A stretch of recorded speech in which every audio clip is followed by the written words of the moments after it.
बनी रहे और लोग जलसे में आखिर तक रहें। उसका सबसे अच्छा और बेहतर तरीका वही था जो हमारे बुजुर्गों ने जलसे के ताल्लुक से दिया था। आज से 50 साल पहले जलसे होते थे, 5-5 दिन के जलसे होते थे। तकरीर दिन में भी होती थी और रात में भी होती थी। नमाज के लिए वक्त भी निकाला जाता था। 5 दिन के जलसे होते थे।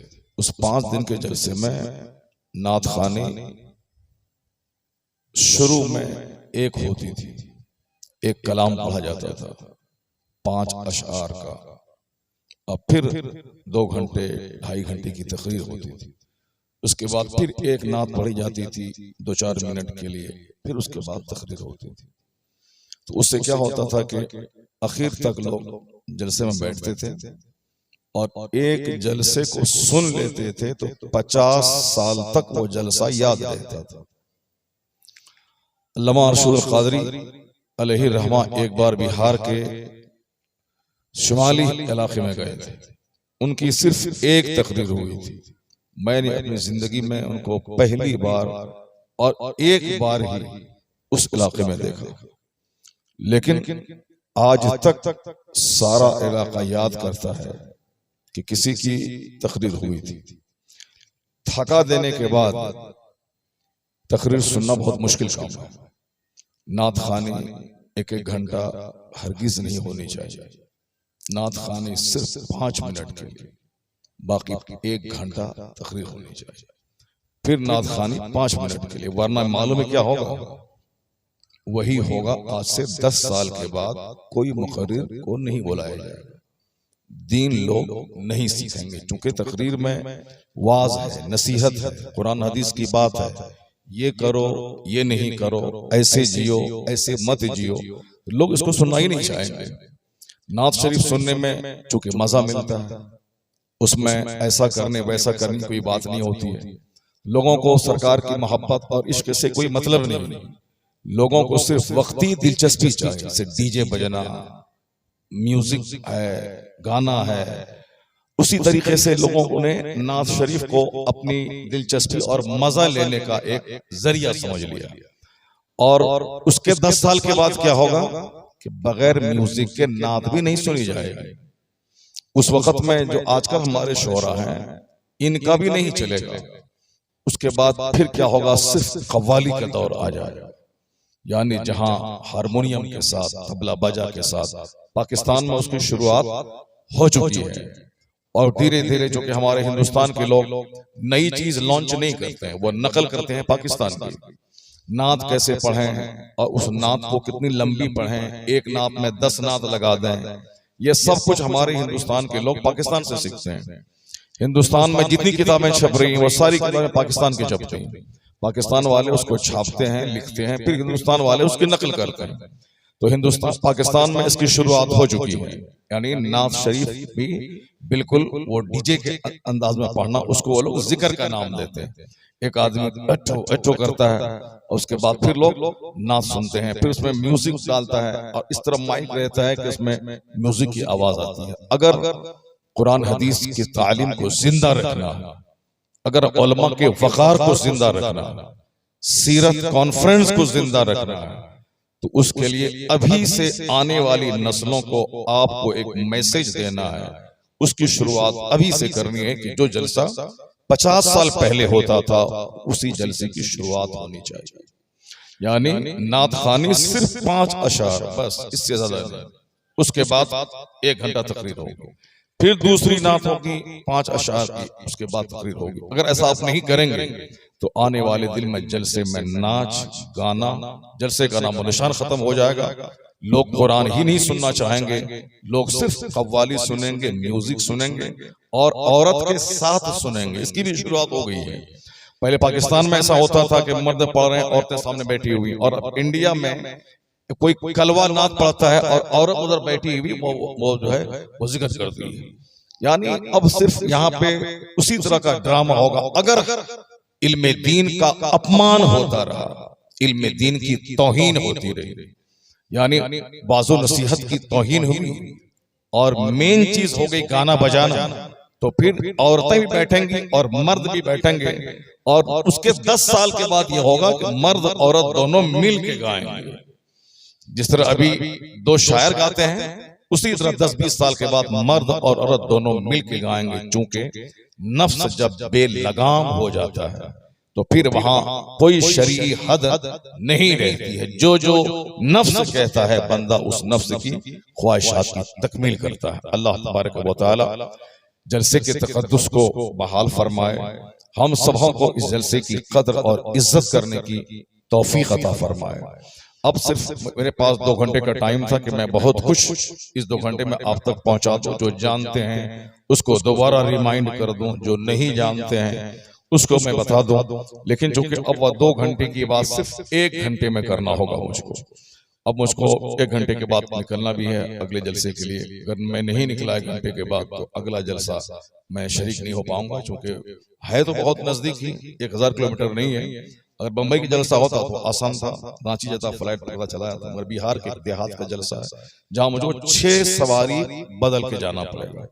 इसलिए मुझको अभी 1 घंटे के बाद फौरी निकलना होगा, वरना उस जलसे में शरीक नहीं हो पाऊंगा। और फिर आपके जलसे में मेहमान भी बहुत बड़े बड़े हैं, हमारे दिलबर भाई हैं। अब वो तो 2 घंटा 2.5 घंटा पढ़ने वाले लोग हैं। अब फिर उनकी नात खानी हो जाएगी। फिर उसके बाद एक तकरीर होने वाली है, हिंदुस्तान के एक बड़े मुखर्रिर आए हैं, उनकी तकरीर होगी। यानी जलसा बिल्कुल सुबह तक जमाजम करके चलेगा आपका। मगर आइंदा कोशिश यही कीजिए कि एक नात खां सिर्फ जलसे में आप करें, या अगर अल्लाह ने पैसा दिया है तो 5 नात खां को बुला लीजिए, अब 5 मुखर्रिर को बुला लीजिए, और हर नात खां को बोलिए कि आपको सिर्फ एक कलाम पढ़ना है, और हर खतीब को बोलिए कि आपको सिर्फ पौने घंटा खिताब करना है। तो फिर क्या होगा कि 5 शोरा की शिरकत भी हो जाएगी, और फिर उनको मेहनत भी ज्यादा नहीं करनी पड़ेगी, और 5 खतीब भी आ जाएंगे। 5 से 5 अलग अलग टॉपिक पे गुफ्तगू सुनने का मौका मिलेगा। हमारे कुरैश भाई ने बहुत जबरदस्त जलसा मुनक़िद किया, इन चचा और भतीजा दोनों ने मिल करके, शमशेर भाई ने भी एक इतना बड़ा जलसा किया कि साहब झारखंड में इतने बड़े जलसे बहुत कम होते हैं, और इतना बड़ा जलसा, पिंडाल इसके लिए नाकाफी है। पिंडाल इतना बड़ा बनाया है कि पिंडाल के बाहर लोग हैं, बहुत सारे लोग सड़कों पे घूम रहे हैं। इन्होंने सोचा नहीं होगा कि मेरा जलसा इतना कामयाब होगा, मगर अल्हम्दुलिल्लाह जलसा इनका बहुत कामयाब हो गया। कामयाब का मतलब भीड़ जुट गई, भीड़ जुट गई, इसलिए जलसा कामयाब हो गया। जलसा उस वक्त कामयाब हो जाता कि अभी रात के 12:30 बजने वाले हैं, और अब तक में कम से कम 3 घंटे की तकरीर हो गई होती तो जलसा महा कामयाब हो जाता। लेकिन लोग कल सवाल करेंगे कि साहब आज रात के 1:30 बजे 12:30 हो गए, 12:30 तक एक भी तकरीर नहीं हो गई है। और इमाम साहब हमारे वो तमहीदी तौर पर 10 मिनट आए, खड़े हो गए, और वो भी जबरदस्ती खड़े हो गए। हर जुमा के दिन खिताब करते हैं, हर महफिल मिलाद में खिताब करते हैं, आपके गांव में जब चाहें जिस वक्त चाहें वो खिताब करते हैं। लेकिन चूंकि हर आदमी के पास एक शौक होता है, अरमान होता है कि जलसा है, 50 गांव के मेहमान आए हैं, तो कम से कम मेरी बात जो आज तक बड़गांव के लोग सुनते हैं, 50 गांव के लोग मेरी बात सुन लें। इसलिए इन्होंने भी अपने शौक की तकमील कर ली। वो शौक की तकमील है, वो तकरीर नहीं है, शौक की तकमील है। तो अब आइंदा कोशिश कीजिए कि जलसा 9 बजे के बाद शुरू हो और फौरी तकरीर होती रहे, ताकि अलग अलग उन्वानात पे लोगों तक पैगाम पहुंचे। आज हमारी बातें लोगों ने छीन लिया, दूसरे लोगों ने। इतना बड़ा मजमा होता है, जब वो उनके रामदेव जी आते हैं, सीएम बैठते हैं, डीएम बैठते हैं, डीआईजी बैठते हैं, उनकी तकरीर सुनते हैं। उसमें आखिरत की बात नहीं होती, बात होती है सिर्फ सेहत, हेल्थ की बात होती है कि आपको जीना कैसे, सेहतमंद रहना कैसे है। सोने का घर आपके पास है, अगर सेहत नहीं है तो आप जहर खा के मर जाएंगे। अगर सेहत है तो सूखी रोटी खा के आप मस्त रहेंगे। तो रामदेव जी की तकरीर सेहतमंद रहने के लिए डीआईजी सुनते हैं और लंबी तकरीर सुनते हैं। वो स्टेज पर खुद प्रैक्टिकल करके बताते हैं कि कैसे योगा करना है, कैसे हाथ उठाना है, कैसे खून निकले नहीं उसके प्रयास कैसे करना है। अब उनकी तकरीर डीआईजी आईजी सुनते हैं। मजहब इस्लाम के ताल्लुक से आप सबों को मालूम है मजहब इस्लाम में from the cradle to the grave, माँ की गोद से लेके कब्र की गोद तक जीवन का कोई क्षेत्र ऐसा बचा नहीं है जिसकी रहनुमाई मजहब इस्लाम न करता हो।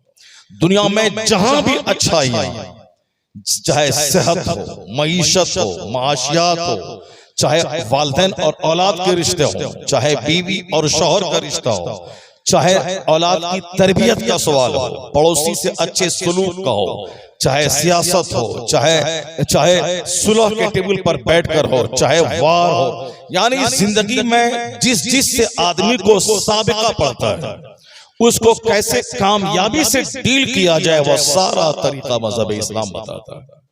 वाहिद मजहब है, कोई हेल्थ बताता है, कोई सिर्फ पहाड़ों की गुफाओं में बैठकर नफ्स को मारने का तरीका बताता है, और वो भी कामयाब नहीं है जब तक वो नफ्स को मारते हैं पहाड़ पे बैठकर।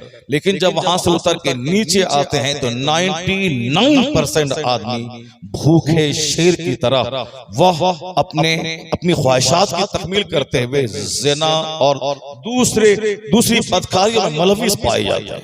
अगर ऐसा नहीं है, जहां कानून नहीं है, जहां डर और अल्लाह का खौफ नहीं है, तो फिर 80 साल का बुढ़ा आशाराम वो भी 22 साल की लड़की के सामने फिसल जाता है। जहां सिर्फ एक तरह अपने मन के हिसाब से पूजा अर्चना है, वहां पंजाब का गुरमीत सिंह जो अपना नाम राम रहीम रखा था, वो 60 साल शख्स एक 22 साल औरत के सामने फिसल जाता है। अभी कई दिन से सोशल मीडिया पे बिहार के एक ढोंगी बाबा की कहानी गश्त कर रही है। वो ढोंगी बाबा एक लड़की बेचारी शादीशुदा, वो औलाद की तमन्ना को लेकर लोगों की ज़बानी सुनकर उनके पास जाती है, तो वो उनके साथ फूल सुंघा के बेहोश करके वो बाबा 3 साल से लगातार रेप कर रहा है औरतों से। अभी वो पकड़ा गया, उन दोनों ने जाके केस किया और ढोंगी बाबा की तलाश में पुलिस है। जहां शरीयत के खिलाफ अपने हिसाब से पूजा अर्चना हो, औरतों के पास बैठकर या अपने पास औरतों को बिठाकर अपने मनमाने ढंग से, वहां रेप है, वहां ज़िना है। इसलिए वह 10 साल के बाद जब भी वो निकलेगा पहाड़ से, तो उस वक्त वो भूखे शेर की तरह न जाने किस किस की आबरू को लूटेगा। मजहब इस्लाम ये कभी नहीं कहता कि बगैर शादी ब्याह के किसी खानका में बंद हो जाओ, बगैर शादी ब्याह के किसी पहाड़ पे चले जाओ, बगैर शादी ब्याह के किसी जंगल में चले जाओ। इस्लाम कहता है कि जिस तरह तुमको अल्लाह ने पैदा किया है, उसी तरह अल्लाह ने औरतों को पैदा किया है। औरतों को तुम्हारी जरूरत है और तुमको औरतों की जरूरत है। एक दूसरे के बगैर जिंदा नहीं रह सकते। तुम्हारे लिए उसमें कशिश रख दी गई है, उनके लिए तुम में कशिश रख दी गई है, और दोनों अपने मन से नहीं कि जिस पर नजर पड़ी उसी का हाथ पकड़ ले। वहां तो जूता खाएगा तुम, ऐसा नहीं कि जिसकी बेटी अच्छी लगी उसी का हाथ पकड़ ले। मन कर रहा है अच्छी लगी हाथ पकड़ ले, वहां जूता चलेगा, वहां तलवार चलेगी, खानदान लूटेगा। तो अब क्या है कि जिस पर मन आए हाथ नहीं पकड़ना है। चंद लोग मिल बैठकर एक सोशल ढंग से आपस में ईजाबो कबूल करवाना है, आपसी रजामंदी से कि लड़की भी तुझे एक्सेप्ट करे और तुम भी उसको एक्सेप्ट करो। 2 4 10 गवाह रहे, अल्लाह का नाम लेके निकाह के बंधन में बंध जाओ। फिर उसके बाद तुम ख्वाहिशात की तकमील इस हद में करो, तो फिर वही ख्वाहिशात की तकमील तेरे लिए जन्नत और दुनिया में औलाद के सिलसिले का शानदार जरिया बन जाएगा। आज हम भी पैदा हुए हैं, मेरे माँ बाप ने निकाह किया, आप भी पैदा हुए हैं, आपके माँ बाप ने निकाह किया, तो और निकाह में भी वही होता है जो ज़िना में होता है। लेकिन चूंकि ज़िना चोरी छुपे लोग करते हैं और निकाह एलानिया तौर पर होता है, तो अगर निकाह के सिस्टम को खत्म कर दिया जाए तो दुनिया में इकलामबाजी होगी, दुनिया में मुश्तजनी होगी, दुनिया में हैंड प्रैक्टिस होगा, दुनिया में जिस पर मन आए, जिसके पास ताकत है, जो दबंग है, वह कमजोरों की आबरू को लूटता रहेगा। अरब में यही कुछ होता था। एक आदमी एक एक 100 औरतों से शादी करता था ताकत के बल पर, दौलत के बल पर, और एक आदमी 100 औरतों को कंट्रोल करे ऐसा कभी नहीं हो सकता। नेचुरल सिस्टम के खिलाफ था। औरतें मर्द बगैर निकाह के औरतों को अपने पास रखते थे और फिर जब तक चाहा उसे रखा। जब बूढ़ी हो गई, बीमार पड़ गई, उसे चौराहे पे जलील होने के लिए छोड़ दिया। औरतें अपमानित थीं, जिस तरह आज यूरोप और अमेरिका में है। आज वहां निकाह को लोग बोझ समझते हैं कि निकाह करने के बाद हमें उसका मेंटेन करना होगा, उसको खाना कपड़ा देना होगा, वह बीमार पड़े इलाज कराना होगा, उनको अपने साथ रखना होगा, वह बूढ़ी हो जाए तो भी जीवन साथी है, यानी एक लंबी रिस्पॉन्सिबिलिटीज निभाना पड़ेगा। इसलिए चाहते जब निकाह के बाद भी वही काम होगा तो बगैर निकाह के ही वो काम हो जाए, यानी वो नाइट क्लब में वो काम हो जाए, गर्लफ्रेंड से वो काम हो जाए। रास्ता चलते किसी खातून को देखा, आंख चार हुई, मुस्कुराहट चेहरे पे आई, तन्हाई मिली और फिर वहां वो काम हो गया। सेक्स फ्री तहजीब। वहां औलाद अगर पैदा हो भी गई, औरत हामिला हो गई, तो फिर उस औलाद को सारी जिंदगी समाज में इज्जत न मिलेगी, क्योंकि ना उसके बाप का पता है ना उसकी माँ का पता है। इस कदर बगैर माँ बाप के बच्चे लाखों की तादाद में अमेरिका में गवर्नमेंट की निगरानी में पल रहे हैं, यूरोप में गवर्नमेंट की निगरानी में पल रहे हैं। अब उस बच्चे को दुनिया क्या कहेगी? ये वलदुल ज़िना है, ये वलदुल हराम है, इसके माँ बाप का कोई ट्रेस पता नहीं है। अगर औरत से बच्चा पैदा हो भी गया तो जिस औरत के पास 4 मर्द जा चुके हैं, किसके नुत्फे से ये पैदा हुआ है कोई नहीं कह सकता। इसलिए मर्द 4 शादी कर सकता है, औरतें नहीं कर सकती, क्योंकि एक औरत के पास जब 4 मर्द जाएगा तो किसके नुत्फे से वो बच्चा पैदा हुआ, उस बच्चे की पहचान कैसे होगी? फला फला फला का बच्चा। लेकिन अगर 4 औरत है और चारों के पास एक मर्द जा सकता है और चारों से औलाद पैदा होगी तो वो बच्चा उसी बाप का कहलाएगा जिसकी वो चारों औरतें हैं। लेकिन अगर वो चारों औरतें 4 मर्द से निकाह कर लें, उनके पास 4 मर्द जा रहे हैं, तो किसका कौन सा बच्चा है इसकी पहचान मुश्किल हो जाएगी। इसलिए इस्लाम ने मर्द को 4 शादी का परमिशन दिया, औरतों को नहीं। क्योंकि एक औरत को एक मर्द 4 औरतों को कंट्रोल में रख सकता है, लेकिन सिन्फ़े नाजुक वो गलत तरीके से 10 मर्दों से दिल लगा ले अलग बात है, लेकिन सेहतमंद रहने के लिए वो 4 एक औरत एक मर्द के पास ही वो रह सकती है, 4 मर्दों के पास नहीं। इस्लाम दीन फितरत का नाम, इस्लाम रिलीजन ऑफ नेचर का नाम, इस्लाम मजहब अखलाक का नाम, इस्लाम मजहब डिसिप्लिन का नाम है, यानी रिलीजन ऑफ डिसिप्लिन का नाम। इसमें डिसिप्लिन है, अखलाक है, शराफत है, हया है, पाकीज़गी है। तो जहां बेहयाई है वह औलाद की पहचान मुश्किल है। इस्लाम ने निकाह को फरोग देने के लिए कहा, औरतें तुम्हारे लिए पैदा हुई है, उसकी सेहत तुम्हारे लिए है, तुम उसके लिबास हो, वो तुम्हारा लिबास है। अल्लाह के नाम पे औरत से शादी कर, जब अल्लाह के नाम पे शादी करेगा वह तेरी बीवी होगी। अल्लाह उस निकाह में बरकतें अता कर देगा, अल्लाह उस निकाह में इज्जत बरकत देगा, तेरी औलाद का एक अच्छा खूबसूरत सिलसिला जारी फरमा देगा। ए भाई, ए लड़का कहां जा रहे हो? क्यों जलसा करवाया था? क्यों लेबी लगवाया? ताहिर भाई 1 घंटा नाच पढ़ता रहा, वो नहीं उठा, पैसा भी देता रहा और वाह वाह करता रहा। अब कल उसको कहा जाएगा सिर्फ दुआए कुनूत तुम सुना दो। मैं कसम खा के कहता हूं इस तरह 99 नौजवान दुआए कुनूत नहीं सुना पाएगा। अब उसको ना सुनने से क्या फायदा मिला? अगर मैं उससे कह दूं कि आयतुल कुर्सी सुनाओ, जो हर नमाज पंजगाना के बाद जिसकी तिलावत होती है, नहीं सुना पाएगा। 99% लोग नहीं सुना पाएंगे। अगर सुना भी दें गलत सुनाएंगे, कायदे से नहीं सुना पाएंगे। ऐसी जिंदगी पे अफसोस और लानत है जो जिंदगी 50 साल की हो गई, आयतुल कुर्सी याद नहीं कर पाया, दुआए कुनूत नहीं सीख पाया, सूरह फातिहा नहीं सीख पाया, दरूद ताज नहीं सीख पाया। ये नात सुनने से क्या हो जाएगा? फुर फुर फुर फुर फुर फुर। सब उत्तर प्रदेश के लोग भी हैं कि नहीं? गुजरात के लोग हैं कि नहीं है? ये झारखंड और बिहार क्यों बदनाम हो गया है? यहाँ सिर्फ नात हमारे जो नौजवान छोकरे हैं इनकी वजह से बिहार बदनाम है। अच्छे खतीब बिहार नहीं आना चाहते, झारखंड नहीं आना चाहते। कौन जाहिलों के पास कौन जाएगा? वो सिर्फ नात सुनता, तकरीर नहीं सुनता। सारी जिंदगी इस तरह से अगर तुमने गुजार दिया तो आयतुल कुर्सी भी याद नहीं हो पाएगी, क्योंकि मदरसे में तुम गए नहीं, आलिम से तुमने सीखा नहीं।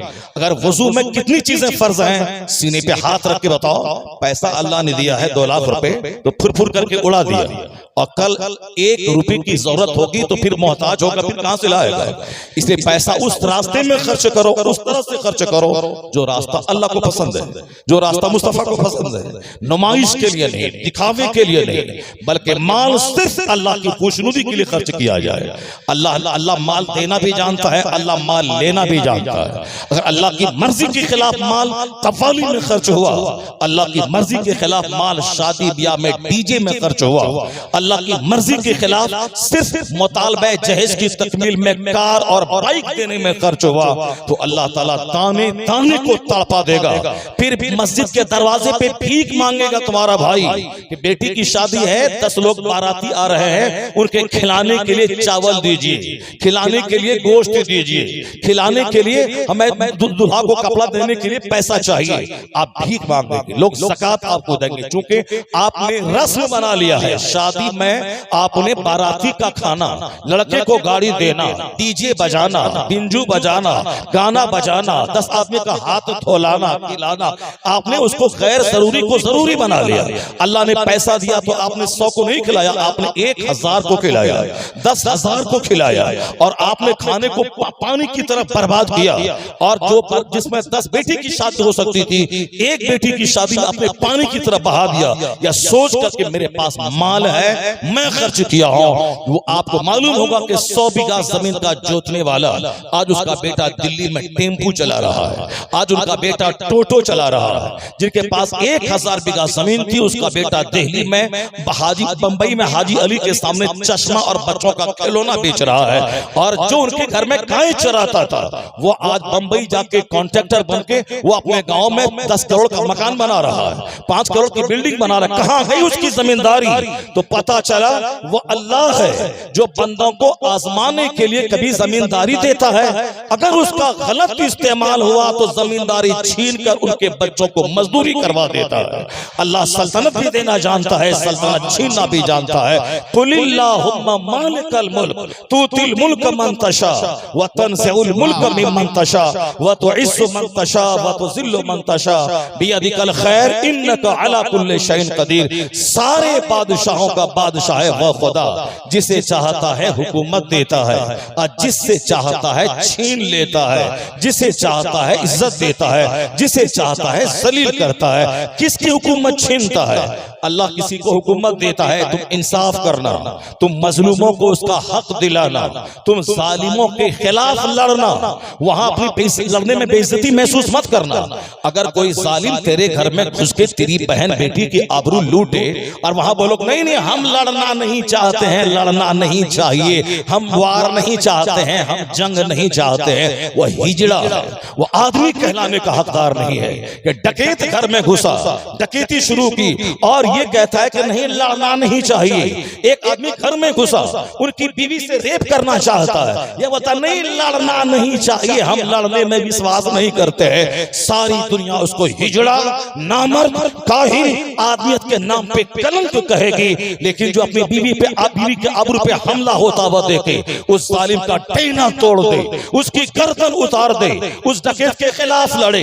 अगर नहीं है ताकत उसी राह में लड़ता हुआ मर जाए, शहीद हो जाए, निगाहों के सामने बेइज्जती बर्दाश्त न करे। सारी दुनिया बोलेगी इसे बहादुर कहते हैं, इसे योद्धा कहते हैं, इसे बड़े फाइटर कहते हैं, इसे आदमी।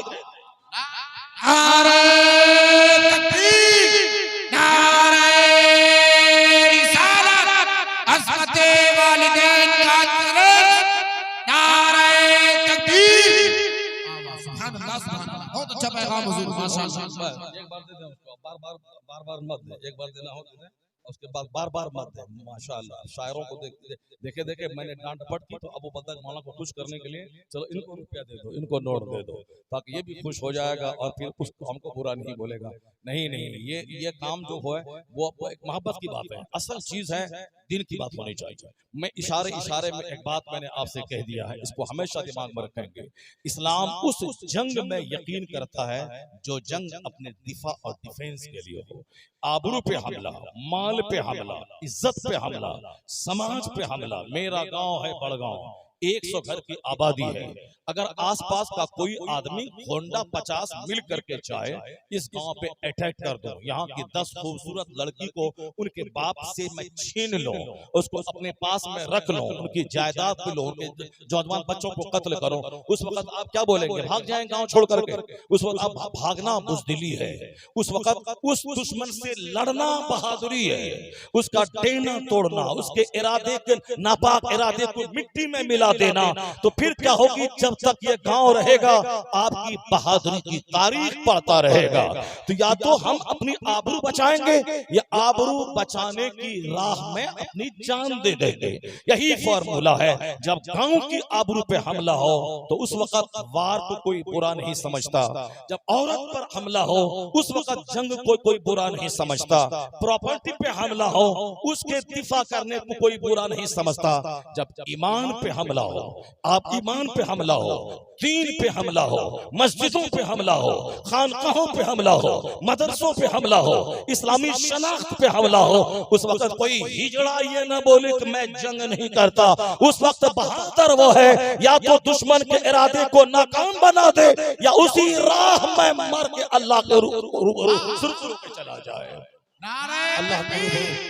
अल्लाह रब्बुल इज्जत के हुजूर अब सुरखरू होके चला जाए, अल्लाह रब्बुल इज्जत के हुजूर सुरखरू होके जाए। मरना आदमी को है ही, असल मौत है वो जो मौत अल्लाह के नाम पे आ जाए, अल्लाह रब्बुल इज्जत के नाम पे आ जाए। वैसे तो हॉस्पिटल में आदमी मर रहा है, खेत में मर रहा है, एड़ी रगड़ रगड़ के कमाने में मर रहा है।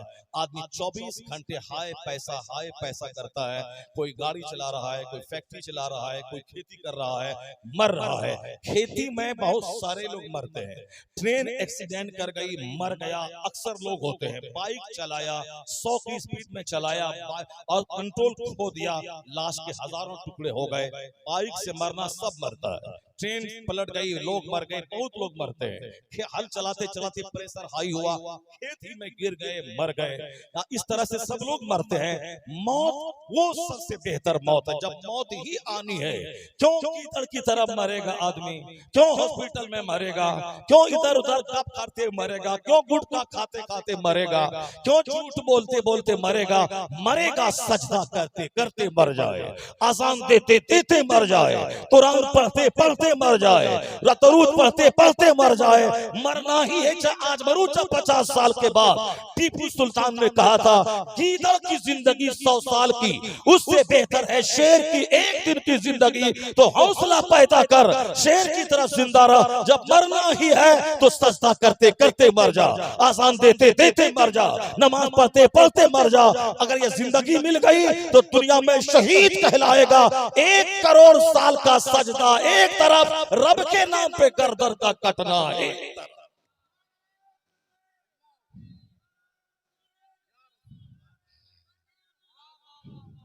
जब तक यह जज्बा रहेगा, जब तक यह बुलंद सोच रहेगी, कोई आंख नहीं दिखा पाएगा, उसको कोई हिजड़ा भी नहीं बोलेगा, उसको कोई आतंकवादी नहीं कह सकता है। आतंकवादी है वो जो बिला वजह दूसरों को डराए, धमकाए, वहशत फैलाए, लेकिन जो अपने आबरू की हिफाजत में मर जाए वो आतंकवादी नहीं है, वो इज्जतदार है, वो इज्जत नफ्स की हिफाजत करने वाला है। इसको कोई बुरा नहीं कहता। जब तक हमारे सीने में वो बात थी, कोई डकैत आंख नहीं दिखाता था, गांव पे हमला करने पे डरता था। लेकिन जब से लोग बुज़दिल हो गए, खाने कमाने वाले, सिनेमा रात रात भर देखने वाले, मोबाइल के सामने चिपके रहने वाले, यानी अपनी सेहत खराब कर ली, अपनी ताकत खराब कर ली, अपना हौसला कमजोर कर लिया। तो अब तो क्या है कि अपनी निगाह के सामने लोग अपनी बीवी को दूसरों की गोद में देखेगा, फिर भी लड़ नहीं पाएगा। लड़ने के लिए ताकत चाहिए, लड़ने के लिए हिम्मत चाहिए, हिम्मत भी चाहिए, ताकत भी चाहिए। अपनी बीवी को बचाने के लिए हिम्मत भी चाहिए, ताकत भी चाहिए। अपने माँ बाप को बचाने के लिए हिम्मत भी चाहिए, ताकत भी चाहिए। अब यह हिम्मत, ये ताकत कहां से मिलती है? यह हिम्मत और ताकत, इसकी फजीलत इस्लाम में भी आई है। हुजूर ने फरमाया है अल मुमिनुल क़विय्यु खैरु व अहब्बु इलल्लाह तआला मिनल मुमिनिल ज़ईफ़। अल्लाह के रसूल फरमाते हैं ताकतवर मोमिन अल्लाह को पसंद है बनिस्बत कमजोर मोमिन के। ताकतवर मोमिन अल्लाह को पसंद है, कमजोर मोमिन के मुकाबले में ताकतवर अल्लाह को ज्यादा पसंद है। क्यों पसंद है? इसीलिए पसंद है, या सीना तान के चलेगा, या दूसरों को हकीर और जलील समझेगा, या दूसरों को पांव से गड्ढे में धकेल देगा, या दूसरों को आंख दिखाएगा, या सीना तान के चलेगा, या कुर्सी पर बैठकर दूसरों से अपने अपसज्जा करवाएगा? नहीं नहीं, ये तो दूसरों मुनकिरों, मुशरिकों, कुफ्फारों, मुशरिकीन का दस्तूर है कि दौलतमंद हुआ तो गरीबों से सजदा करवाना, पैसा वाला हो गया तो गरीबों को सामने 2 घंटे तक खड़ा रखवाना, पैसा वाला हो गया, ताकत वाला हो गया तो गरीबों कमजोरों को जलील और कीदर घटिया समझना, ये दूसरों की कहानी है। मगर इस ताकतवर पर अल्लाह को इसीलिए पसंद है कि ताकतवर जुल्म मिटाने के लिए जिहाद करेगा, ताकतवर रात रात भर इशा के वजू से फजर की नमाज पढ़ेगा, ताकतवर मैदान अरफात से मक्का पैदल चल के आके तवाफ़े ज़ियारत करेगा, मक्का से पैदल चल के अरफात जाकर वकूफ़े अरफा करेगा, ताकतवर गरीबों का बोझ उठाएगा, ताकतवर रात भर हॉस्पिटल में गरीब भाई के साथ खड़ा रहेगा, ताकतवर गांव पे हमला करने वाले जालिमों के खिलाफ लड़ेगा। इसलिए अल्लाह को ताकतवर पसंद है कि इसकी वजह से जमीन से जुल्म मिटेगा, अदल और इंसाफ होता रहेगा। अदल और इंसाफ करने के लिए ताकत चाहिए और जुल्म मिटाने के लिए ताकत चाहिए। और ये ताकत पैदा होती कैसे है? ये ताकत कैसे मिलेगी? इस ताकत के लिए इबादत चाहिए, इस ताकत के लिए गुनाहों से हिफाजत चाहिए, वरना आजकल तो सारे लोग दाल रोटी खा रहे हैं, सेब संतरा सबके घर में है। पहले इसी गांव में 50 साल पहले मैं आ जाता तो एक भी घर पुख्ता का नहीं मिलता, मिलता भी किसी इक्का दुक्का, किसी नवाब, किसी जमींदार का। लेकिन आज मजदूर क्लास के लोग भी गांव देहात में इतना शानदार मकान बना रहे हैं, आदमी देखकर दंग रह जाता है। मैं गया था आज से 2 साल पहले, 3-4 साल पहले उड़ीसा के एक पानी संडा गांव में, जहां साल में 3-4 बार जलसा होता है, मुहर्रम के 10 जलसे होते हैं। मैं 2 साल लगातार 20 तकरीर उस देहात में मैंने किया है जहां सड़क तक नहीं है। जब मैं वहां 2 साल लगातार, और फिर छठी शरीफ के जलसे में गया और दूसरे जलसे में भी, एक छोटा सा गांव, 20-10 दिन का जलसा हर साल, इतने लोग हैं, इसमें से थोड़ा सा कम, रोज आना, रात को 2 घंटे 2.5 घंटे लोग आते थे, औरतें और मर्द, और सब तकरीर सुनते थे डेली 10 दिन तक कंटिन्यू, मुहर्रम की 1 तारीख से लेके 10 मुहर्रम तक ये वो लोग करते थे। एक दिन जैसा सुना जाके सो गया और बैठा गपशप किया चला गया, नहीं नहीं, 10 दिन कंटिन्यू 2-2.5 घंटे औरत और मर्द बैठकर तकरीर सुनते थे। मैंने 20 तकरीर 2 साल में की वहां पे। मैंने कहा कि छोटा सा देहात है, इतना शानदार मकान, और एक एक दरवाजा लाख रुपए का दरवाजा, आजकल तो वो रेडीमेड दरवाजा चला हुआ है। हमारे कुरैशी भाई का मकान है, बड़ा खूबसूरत है, बड़ा अच्छा पत्थर है, लेकिन दरवाजा उसमें वो नहीं लगा है जो लगना चाहिए। एक एक दरवाजा 1-1 लाख का होता है, मगर ये दरवाजा रेडीमेड का है, ये सब लोग लगाते हैं, तो रेडीमेड का नहीं बल्कि 1-1 लाख का दरवाजा। मैंने देखा उस गांव देहात में इतना कीमती दरवाजा और साहब कीमती फर्नीचर और कीमती मकान। मैंने पूछा इस देहात में दौलत कहां से आ गई, कहां से आ गई? कहा मौलाना यहाँ 2 मस्जिदें हैं, आप साल में तकरीर करने आते हैं 10-10 दिन के लिए, मोटा नजराना आप लेके जाते हैं, दाढ़ी है, टोपी है।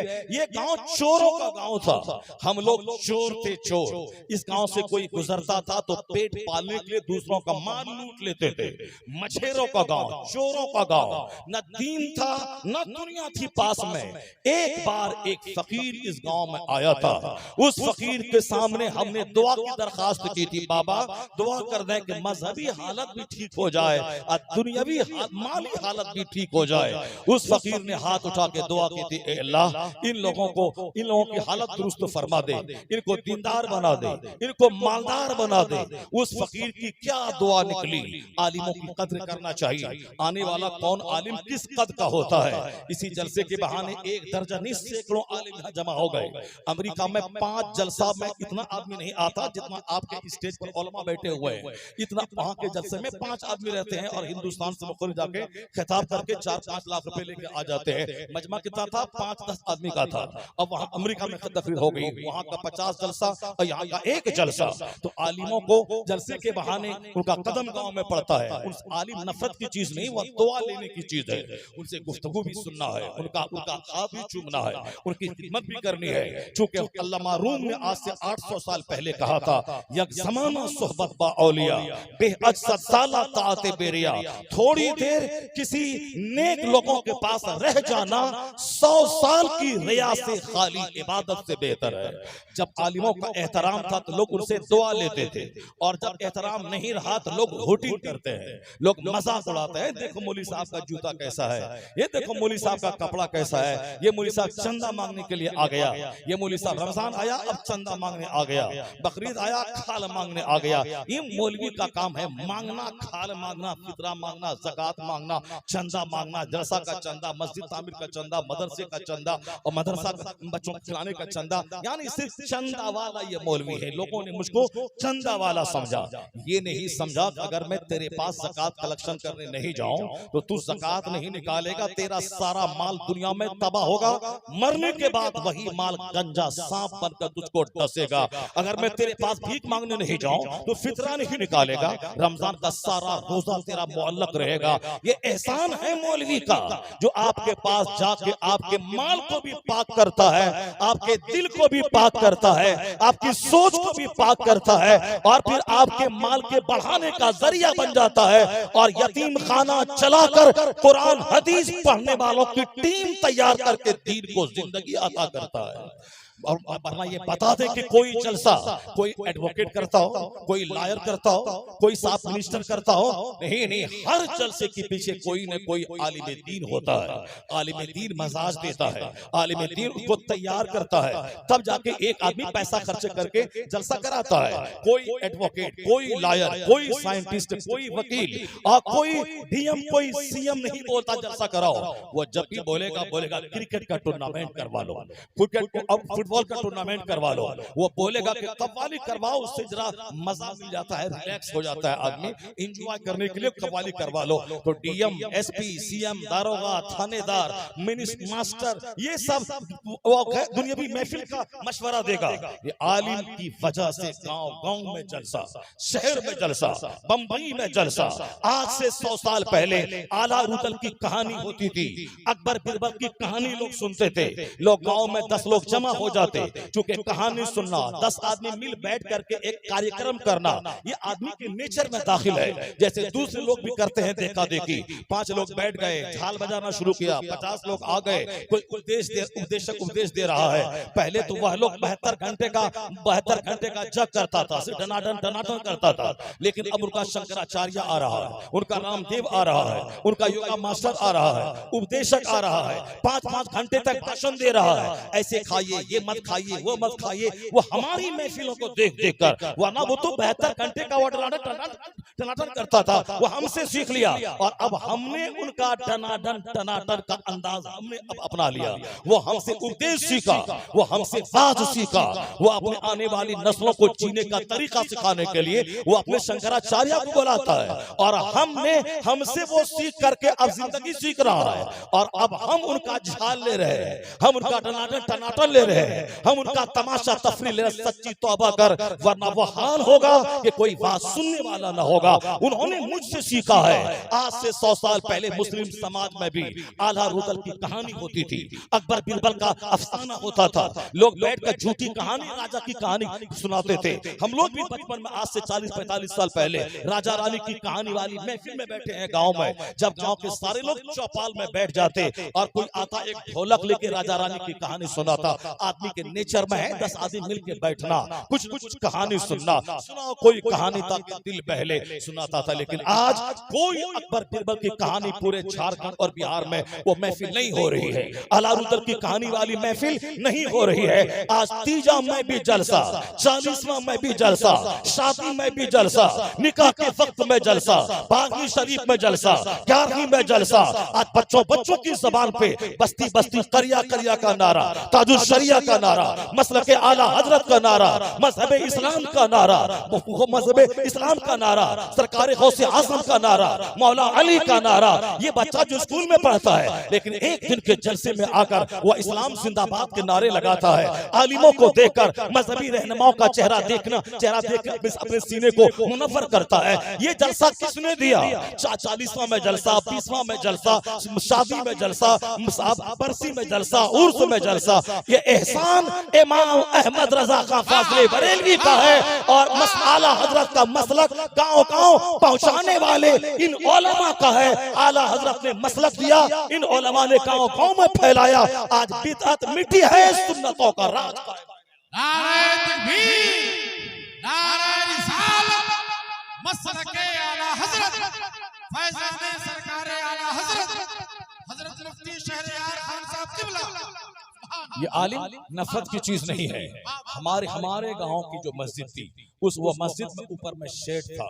उस शेड पे लोग पटवा यानी पटसन जिसे कहते हैं, जूट की खेती लोग पहले बहुत करते थे, आज बहुत कम कर रहे हैं। उस जूट को नदी में डाल के फुला करके फिर वहां से उसको छील के निकाला जाता है, फिर उसको सुखाया जाता है, और आज की तारीख में 5-5, 10-10 हजार रुपए पर क्विंटल के हिसाब से वह जूट बिकता है, जिससे बोरा बनता है, चट्टी बनती है, दरी बनती है।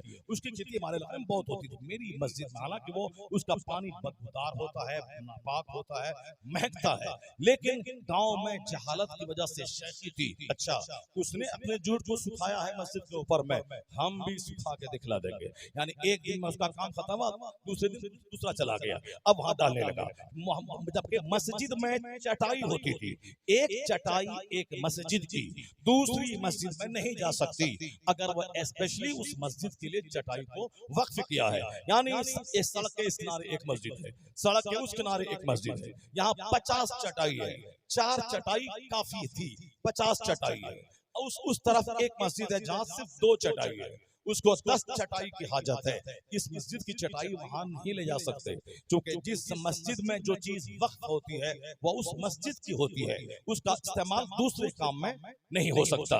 लेकिन इस मस्जिद की चटाई लोग शादी ब्याह में ले जाते थे, बाराती को खाना खिलाने ले जाते थे। आज से 50 साल पहले ये गलत बातें समाज में फैली थी, मगर आज अल्हम्दुलिल्लाह जो अजान सानी जुमा की अंदर होती थी वो अजान आज बाहर हो रही है। जो मस्जिद में केरोसिन तेल लोग चलाते थे 90% मस्जिदों में, आज केरोसिन नहीं, आज वहां पाक तेल, अरंडी का तेल या मोमबत्ती या फिर आज तो बिजली है, इसका इस्तेमाल हो रहा। पहले केरोसिन लोग जलाते थे, बदबूदार तेल, जिसकी बदबू मस्जिद में ले जाना ममनू और नाजायज है, मगर लोग जलाते थे, मजबूरी थी। आज मस्जिदों में केरोसिन नहीं जलता है, आज मस्जिदों में जूट नहीं सूखता है, आज अजान सानी बाहर नहीं होती है। आज पहले लोग सलाम फेरे, सलाम के बाद साफ जुमा के दिन घर भाग गए, सुन्नत नहीं पढ़ता था, लेकिन आज सलाम फेरने के बाद दुआ में ताकीर होती है, मस्जिद के लिए ताउन होता है, लोग बैठते हैं, उसके बाद सारे लोग सुन्नत पढ़ के निकलते हैं। इक्का दुक्का कोई गुटखा खोर हो, रजनीगंधा खाने वाला, वो जल्दी से भाग जाता है, वरना अक्सर लोग वो रहते हैं मस्जिद में, सलाम पढ़कर मुसाफा करके तब मस्जिद से जाते हैं। ये बता दीजिए, मेरे गांव में जमींदार भी रहते हैं, इंजीनियर भी हैं, मास्टर भी हैं, वहाँ 500 बीघा जमीन का जोतने वाला है। मैं अपने गांव में कहता हूँ, किसी ने कोई तहरीक छेड़कर मस्जिद का तकद्दुस पामाल हो रहा था, इसके खिलाफ उन्होंने जबान नहीं खोली। बिदअतों का रिवाज था, उसके खिलाफ जबान नहीं खोली, मगर मेरे गांव के मजदूर का बच्चा, छोटा छोटा बच्चा मदरसा में जाके पढ़ के आया, अब जुमा को खिताब करने लगा, ये हराम है, वो नाजायज है, ये बिदअत है, वो सुन्नत है, ये हराम है, वो गलत है। यही गरीब के बच्चों ने चिल्ला कर, उनको तो बुरा लगता था कि ये गरीब का बच्चा क्यों चिल्ला रहा है, नहीं, लेकिन मेजॉरिटी इनके साथ होती थी, यह शरीयत बताता है, मेजॉरिटी इनके साथ होती थी तो मालदार गुस्से में दांत पीस कर रह जाता था, उनका चलता नहीं था। आज वहां बिदअतें खत्म है, सुन्नतों का रिवाज है। एक मेरा गांव नहीं, हजारों गांव की यही कहानी है। एहसान उलमाए रब्बानीयीन का है, जो गालियां सुनकर बिदअतों को मिटाना चाहते हैं, शरीयत का राज कायम करना। नारे तकबीर, जरा हाथों को उठाकर नारे रिसालत, अज़मते वालिदैन कॉन्फ्रेंस, मज़हब इस्लाम। आलिम नफरत की चीज नहीं है, आलिम मोहब्बत करने की चीज है। इनसे मोहब्बत किया जाए, इनसे इनकी सोहबत में रहा जाए, इनकी खिदमत किया जाए, इनसे दुआएं ली जाए, इनसे 5 मिनट की गुफ्तगू। ये हमारी क्या बात है, हमारे ताकतवर मोमिन माशाअल्लाह, हमारे दिलवर भाई, इन्होंने जो कुछ किया है वो सारा इलाका जानता है। एक मैसेज है कि जवानी में किस तरह अपनी निगाहों की हिफाजत की जाती है और किस कदर 2 औरतों का बोझ उठाया जा सकता है। जो नौजवान बच्चे हमारे हैं उसके लिए एक मैसेज है कि जब मैं गरीब होके सुन्नत पे अमल कर सकता हूँ, अल्लाह ने तुझको माल दिया है, माल ले 4-4 शादियां कर, ताकि जहां 1 करोड़ मर्द हैं 4 करोड़ औरतें हैं, तो फिर ये समाज में जो तवाजुन के खिलाफ काम होगा वहां गड़बड़ी पैदा होगी। एक हिंदू प्रोफेसर ने आर्टिकल लिख के मशवरा दिया था कि आज जहां जंग होती है मर्द मरते हैं, औरतें नहीं मरती, और आजकल औरतों की तादाद ज्यादा होती है, 4 बेटियां हैं 1 बेटा है अक्सर। तो जब औरतें 4 करोड़ होंगी और मर्द 1 करोड़ होगा तो किस तरह समाज में एडजस्टमेंट होगा? वहां तो रेप होगा, वहां सेनाकारी होगी, वहां बदकारी होगी। तो एडजस्टमेंट का एक तरीका समझ में आता, वह हिंदू स्कॉलर ने लिखा था, अगर इस्लाम के कानून के एक मर्द 4 शादी तक कर सकते हैं, अगर उसको इंप्लीमेंट किया गया और 1 करोड़ ने 4-4 शादी की तो 4 करोड़ औरतें खप जाएंगी, समाज में तवाज़ुन बरकरार हो जाएगा। वो गैर मुस्लिम दानिश्वर ने लिखा था, उस वक्त समाज के एडजस्टमेंट के लिए इस्लाम का निजाम रहमत बन के सामने आ जाएगा। इस्लाम का एक एक तरीका लाजवाब है, एक एक उसूल लाजवाब है। बज़ाहिर लगता है देखने में कि गलत किया, लेकिन नफ्स को लगे वो गलत, ये नहीं, शरीयत की निगाह में गलत है या सही है। शरीयत की निगाह में तो वो है, जनाब बायज़ीद बुस्तामी जैसे बुजुर्ग, इतने जबरदस्त बुजुर्ग, उन्होंने पहले फैसला किया था कि इबादत करना चाहिए, मकसद हयात वही है। शादी करूंगा, बच्चे होंगे, उसमें टाइम लगेगा, बीवी को टाइम देना होगा, बच्चे को टाइम देना होगा, फिर इबादत में खलल होगा। मैं जो 1000 बार दरूद पढ़ता हूँ, 1000 बार नफल नमाज पढ़ता हूँ, उसके टाइम नहीं मिल पाएगा। इसलिए उन्होंने कहा अब मैं शादी नहीं करूंगा, चूंकि इबादत में खलल होगा, बीवी नहीं रहेगी तो ज्यादा टाइम बचेगा, हम नमाज पढ़ेंगे, ज्यादा तिलावत करेंगे, बच्चे नहीं रहेंगे तो टाइम बचेगा, ज्यादा बाल बच्चों की परवरिश के लिए टेंशन नहीं झेलना पड़ेगा, एक जान रहेगी, 1 रोटी काफी है, उसके सारा टाइम इबादत में लगा दूंगा। ये तो सोचा उन्होंने शादी नहीं करूंगा, मगर एक दिन तन्हाई में वो बैठा था, दिमाग में एक ख्याल आया कि बायज़ीद तुम बड़ा है या तेरे पैगंबर बड़े हैं, तुम ज्यादा इबादत गुजार है या तेरे पैगंबर ज्यादा इबादत गुजार है। दुनिया के खरबों लोगों का एक सजदा, खरबों लोगों का खरबों सजदा, वो मुस्तफा के एक सजदे की अजमत और मर्तबे को नहीं पा सकता। सरकार दो जहां महबूब परवरदिगार है और फिर वह जन्नत के मालिक को मुख्तार है। जब हुजूर से बड़ा इबादत गुजार कोई नहीं, उन्होंने एक नहीं कई शादियां की और बीवियों से उन औलाद भी हुई। तो जब इतने बड़े इबादत गुजार ने शादी की है तो फिर हमारी भलाई इसी में है कि मैं नबी की सुन्नत पर अमल करूं। तो मैं सुन्नत समझकर मैंने शादी किया। फिर उसके बाद ऐसा लगा जैसे एक दीवार है मेरे घर में, उस दीवार से मुझको कोई नुकसान नहीं है, उसी तरह बीवी में दीवार में कोई फर्क महसूस नहीं हुआ। यानी उनकी वजह से इबादत में कोई गलत नहीं हुआ। जिनके पास एक बीवी है वह भी चौक चौराहे पे रोता है, वह बीवी से डर के भागता है और नाक में उसका दम है और वह बीवी उसको इस कदर टॉर्चर करती है कि वह मारे मारे भागे भागे फिरता है। एक बीवी है और उसकी बदज़बानी की कहानी सारे लोग बयान करते हैं, और जिसके पास एक औरत है उसकी बदज़बानी की कहानी सुन के घर से भागता है, और जिसके पास 4 बीवियां हैं और मस्त पूरी रात जाग के तहज्जुद पढ़ता रहता है। इसलिए कि सुन्नत समझकर शादी करे और सब्र के साथ रहे, मुसीबतें टलती रहेंगी, जन्नत की हवा उस घर में आती रहेगी। जहां सुन्नत पर अमल है, जहां शरीयत पर अमल है। नहीं सुना अबुल हसन खरकानी रज़ी अल्लाह तआला अन्हु, उनसे मिलने के लिए अपने जमाने का बहुत बड़ा फिलोसोफर उनसे मिलने गया अबुल हसन खरकानी, बहुत बड़े शेख, बहुत बड़े बुजुर्ग हैं, उनके घर पे गए, कहा शेख कहाँ है? उनकी बीवी बोले कौन सा शेख? वह तो जिंदीक है, वह तो मक्कार है, वह तो कज़्ज़ाब है, वह मेरा शौहर है, तुमने कैसे उनको शेख कह दिया? वो झूठा आदमी, मक्कार आदमी, उस जिंदीक को तुमने, बदकार को तुमने, उस जिंदीक को तुमने शेख कह दिया।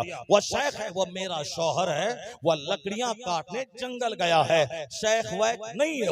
वह फिलासफर अपने जमाने का वो मुतहय्यर रह गया कि मैं जिसकी शोहरत सुन के मिलने आया हूँ और ये अपने ये उसकी बीवी उनके खिलाफ शिकायत कर रही है, इसका क्या मतलब है? यकीन नहीं आ रहा था। वह मैं क्या करूं, कौन है, कैसी हस्ती है, मैंने शोहरत सुनी है, मैं मिलने आया हूं।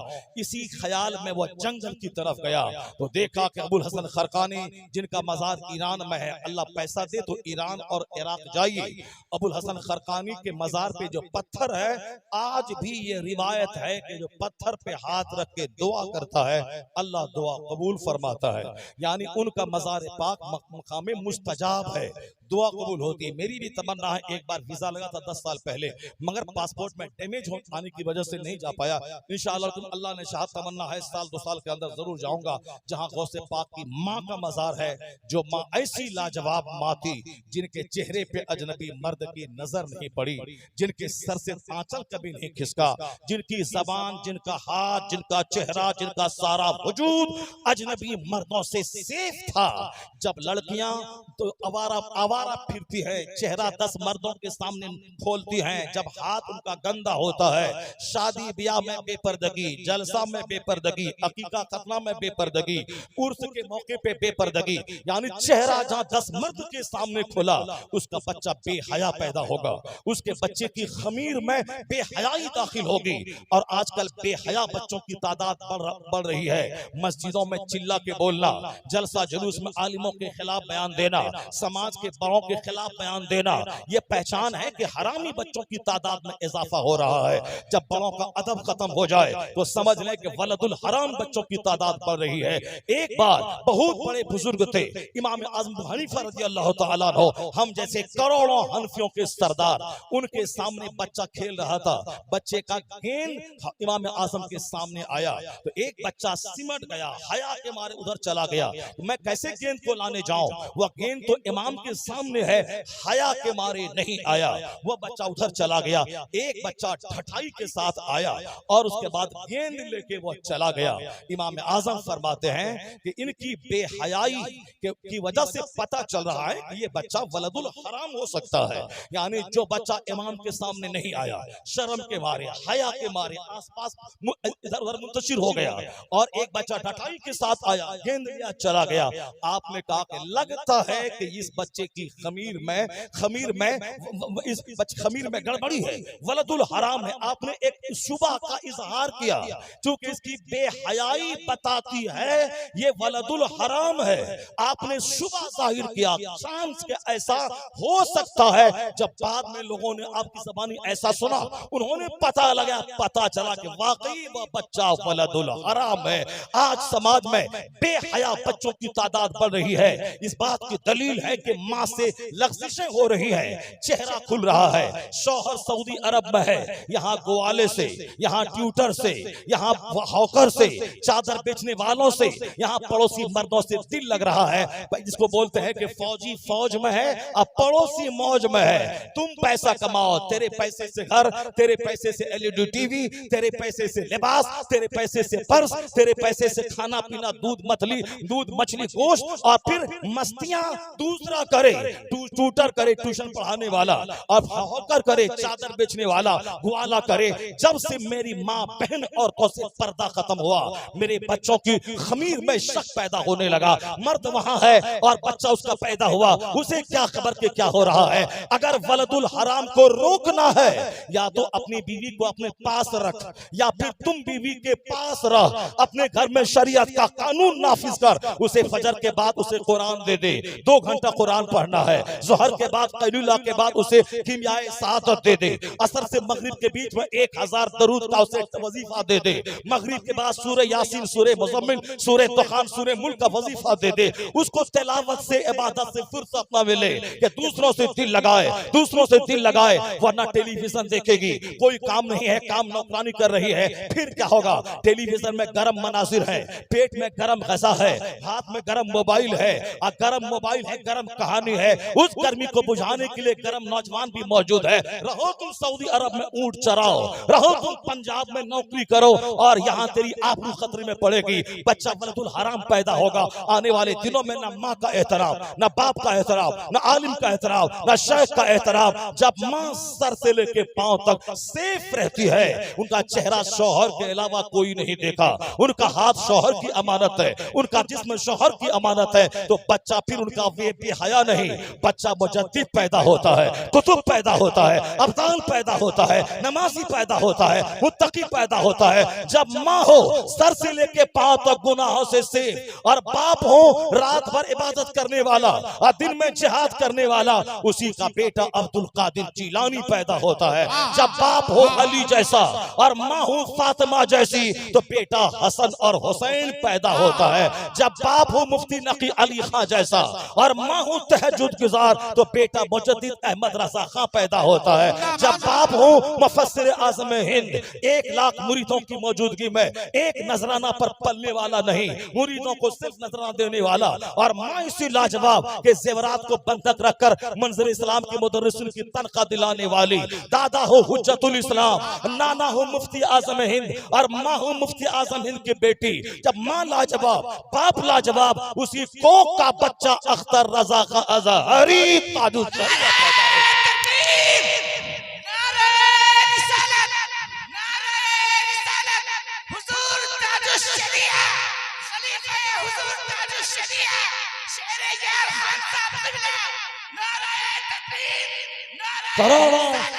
करोड़ों लोग जिनके मुरीद हैं, आज उसको पैदा करने वाली औरत की कहानी आप सुन रहे हैं, जिन्होंने अपने जेवर को गिरवी रखकर मदरसा मंजर इस्लाम के मुदर्रिसिन की तनख्वाह का इंतजाम किया था।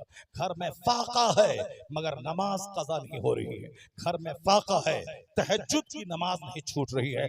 जब माँ इसी लाजवाब हो, तो बेटा चांद जैसा पैदा होता है, बेटा हजारों वली का सरदार पैदा होता है, बेटा 10 करोड़ मुरीदों का मुर्शिद बरहक पैदा होता है। हमारा बेटा गुटखा खोर, एक दिन में 100 पुड़िया रजनीगंधा खाने वाला। हमारे बेटे के मुंह से पखाने की बदबू आती है, डॉक्टर कहते हैं मत खाओ, कैंसर होगा। कैंसर से मरने वालों की तादाद मेरी निगाहों के सामने है। मैं कहता हूँ सुन्नत पे चलो, फजूल काम मत करो, फजूल चीज मत खाओ। मैं 2-2, 2.5, 3-3, कभी कभी तो 5 घंटे की तकरीर करनी पड़ती है, उसके बावजूद मैं गुटखा नहीं खाता हूँ, कैसे जीता हूँ। मैं खैनी नहीं खाता हूँ, कैसे मेरी आवाज साफ रहती है। मैं रजनीगंधा नहीं खाता हूँ, कैसे मेरी आवाज साफ रहती है। यह सिर्फ बहाना बनाना के आवाज साफ करना है, इसे रजनीगंधा खा रहा हूं। अपनी आदत को कोसो कि आदत बुरी लग गई है, उसी आदत के गुलाम बन गए हो, वरना उसे छोड़ दो और अल्लाह का जिक्र जबान पे बसा ले। 50,000 रजनीगंधा का पुड़िया जो तेरी आवाज को साफ न कर पाए, 10 बार दरूद पढ़ना तेरी आवाज को साफ कर देगा। पहले दरूद की लज्जत तो उठा के देखो, पहले अल्लाह का जिक्र करके तो देखो, पहले इस्लामी किताब का मुताला करके तो देखो। यानी हमारा बेटा गुटखा खो, हमारा बेटा बेनमाजी, हमारा बेटा जुमा की नमाज भी नहीं पढ़ने वाला। आपको मालूम है कि एक वक्त की नमाज कोई जानबूझकर छोड़े, ये हराम और गुनाह कबीरा है। 1 लाख रकत नमाज कोई शबे कदर में पढ़ ले, या शाबान की 15वीं रात में पढ़ ले, या आशूरा की रात पढ़ ले, ये सब नफल है और फर्ज के बराबर कोई नफल हो नहीं सकता। और कोई नफल कबूल नहीं होता है जब तक कि फर्ज न अदा करे। जोहर, असर, मगरिब, इशा ये फर्ज नमाज है, इसको छोड़कर कोई अजमेर में जाके 1 लाख रकत नमाज पढ़े, वह नफल मुअल्लक रहेगी वह नेकी, जब तक कि वह फर्ज न अदा करे। कयामत के दिन जलसा कराया या नहीं कराया, अजमेर गया कि नहीं, बगदाद गया कि नहीं, तुमने 11वीं के दिन बकरा ज़बह किया कि नहीं, 12वीं में जुलूस निकाला कि नहीं, ये सब सवाल नहीं होगा। सवाल होगा इन्ना अव्वल मा युहासबु बिहिल अब्द यौमल क़यामति सलात, यानी कयामत के दिन सबसे पहला सवाल नमाज का होगा। अगर नमाज के बारे में बंदा जवाब देने में कामयाब हो गया, हुजूर कहते हैं फकत अफलहा व अंजहा, वह कामयाब और बामुराद हो गया। जो नमाज के बारे में फंस गया, आने वाली मंजिलें उसके लिए दुश्वार होती चली जाएंगी। फकत खाबा व खसरा, ये हुजूर ने कहा, वह खाइब खासिर यानी वो तबाह हो बर्बाद हो गया। हुजूर ने जो कहा वो सच है, या मेरा पीर जो बोलता है वो सच है? अगर पीर शरीयत के मुताबिक बोलता है तो मैं मानूंगा, पीर शरीयत के खिलाफ बोलता है तो उसको पीर के घर में उसको रख दूंगा। कि हमारे यहाँ बरहमनवाद नहीं है कि बरहमन जी बोलेगा कि आज लगन है तो अब पूरा हिंदुस्तान लगन लगन लगन करेगा। बरहमन बोला आज नहस है, अब चाहे राजपूत रहे चाहे बरहमन रहे, नहीं होगा। पंडित जी बोला आज लगन है, अभी 2-4 दिन के अंदर बेशुमार लगन। पंडित जी ने बोला अभी ठीक है, आने वाले दिन में वह अशुभ है, वह दिन ठीक नहीं है।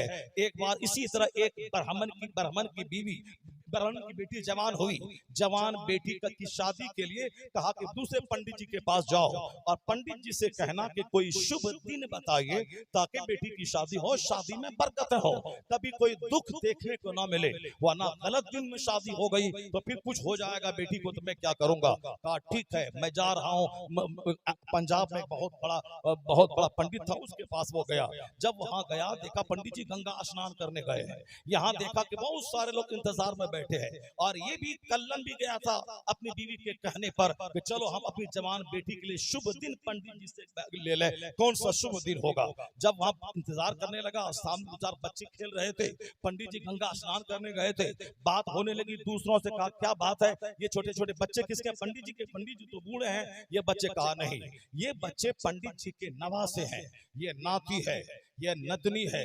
कहा फिर ये नाना के यहाँ है, इनका बाप। कहा इनकी बेटी, पंडित जी की बेटी की शादी हुई थी और शादी के 2-4-5 साल के बाद उनके दामाद का इंतकाल हो गया, दामाद मर गया और फिर उनकी जवान बेटी वापस पंडित जी के पास आ गई। उसी के छोटे छोटे बच्चे हैं जो पंडित जी के आश्रम में खेल रहे हैं। ये कल्लन बोला जिससे मैं शुभ घड़ी पूछने आ रहा हूँ कि शादी के लिए कौन शुभ घड़ी है, इनका दामाद मर गया, इनकी बेटी रांड और बेवा हो गई और हमको यह क्या शुभ घड़ी बताएगा। कहा चलो कल्लन, विश्वास कर उस रब पे जो सबका पैदा करने वाला है। क्या इस पंडित जी की बात में पड़ा है, जो अपने दामाद को न बचा सका वो दूसरों की बेटी को क्या शुभ घड़ी दे पाएगा।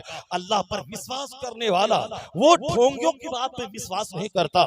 इसीलिए पंडित जी के पास जाना, शुभ दिन शुभ घड़ी है, अब उस शुभ घड़ी में शादी होगी तो शादी होगी। यहाँ नहीं है हमारे यहाँ जो शरीयत की बात करेगा, जो कुरान की बात करेगा, जो हदीस की बात करेगा, वो हमारे लिए काबिल एहतराम है, वो हमारा पीर है, वो हमारा आलिम है। जो हदीस के खिलाफ बोले, हमारा आलिम क्यों ना हो, उनकी बात नहीं मानी जाएगी। यही वजह है कि इस्लाम में दूध का दूध पानी का पानी फैसला होता है। हमारी मस्जिद में कोई राजा का बेटा, महाराजा का बेटा इमाम बन के आगे नमाज पढ़ा रहा हो, अगर वह सजदा और रुकू में गलती करता है, अगर वह किरात में गलती करता है, उनके घर में गाय चराने वाले का बेटा अगर पीछे से खड़ा है, वह लुकमा देता है, वह रुकू न के सजदा में गया कहता है अल्लाह अकबर, और कुरान गलत पढ़ा, सलाम फेरने के बाद बोलता है इमाम साहब आपने फला आयत को छोड़ दी, फिर वो नमाज को दोहराता है। ये कौन है जो गरीब के मुंह में जबान दे दिया? यह इस्लाम की सदाकत है, यह इस्लाम की हकानियत है। जहाँ अंधविश्वास नहीं है, जहाँ उजाले में किसी को माना जाता है, सराहा जाता है। हमारे यहाँ पीर वही है जो पीर शरीयत पे अमल करता हो और शरीयत के खिलाफ जो अमल करता है, 2-4-10 दिन गरीबों को बेवकूफ बनाता है, उसके बाद जिस दिन मुरीद उसका जाग गया, उनके पीर को उठा के फेंक देता है। कहा जब तू मुस्तफा का नहीं तो मेरा क्या होगा, जब तू खुद नहीं जन्नत जा पाएगा मुझको क्या जन्नत ले जाएगा। आजकल गुटखा खोर पीर नमाज को पढ़ेगा, मैं पीर हूँ मैं जन्नत ले जाऊंगा, इस तरह के गुटखा खोर पीर बढ़ रहे हैं। और फिर बहुत सारे बदज़बान किस्म के न्यासी ग्रुप के पीर घूम रहे हैं। नमाज से क्या होगा, नमाज तो दिल की नमाज है, दिल से पढ़ना है। मुस्तफा जान रहमत साहिब शरीयत है, वो फजर ज़ोहर असर मगरिब इशा पढ़े, साहिब शरीयत है, वो जुमा पढ़े और नमाज के कानून फसाहत से बयान करे। कुरान में 800 से ज्यादा जगहों पे नमाज का जिक्र हुआ है। अहादीस में कई 100 चैप्टर सिर्फ नमाज के फराइज व वाजिबात पर के चैप्टर मौजूद है।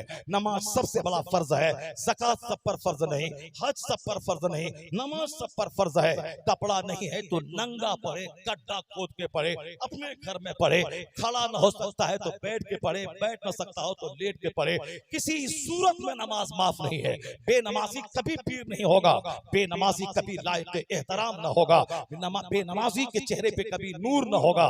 हदीस का मफहूम है जो फजर की नमाज छोड़ेगा उनके चेहरे का नूर मिट जाएगा, वो चाहे 1 लाख रुपए का फेर अब लगाएं, चेहरे पे हकीकी नूर न होगा। जो जोहर की नमाज छोड़ेगा अल्लाह उसकी रोजी से बरकतें खत्म कर देगा। आज करोड़ों कमाने वाले का चेहरा सूखा रहता है और ख्वाहिशात पूरी ही नहीं होती है। जितना कमाओ लाख के सामान खरीद लो, फिर नंगा रहो, फिर हाथ खाली रहे, यानी बरकतें खत्म हो गई।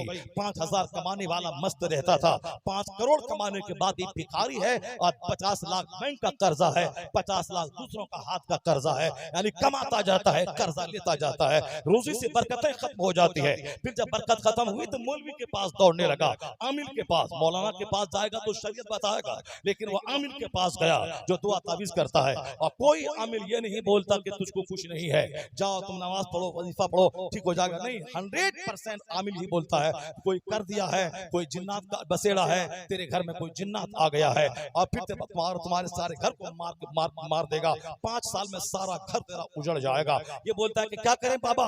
कहा कि 50,000 रुपए देना होगा तब सबकी जान बचा देंगे, तावीज दे देंगे, जो माल गड़ा है खेत में उसको उखाड़ देंगे, तब कीड़ा खुल जाएगी तो फिर तुम सेहतमंद हो जाओगे।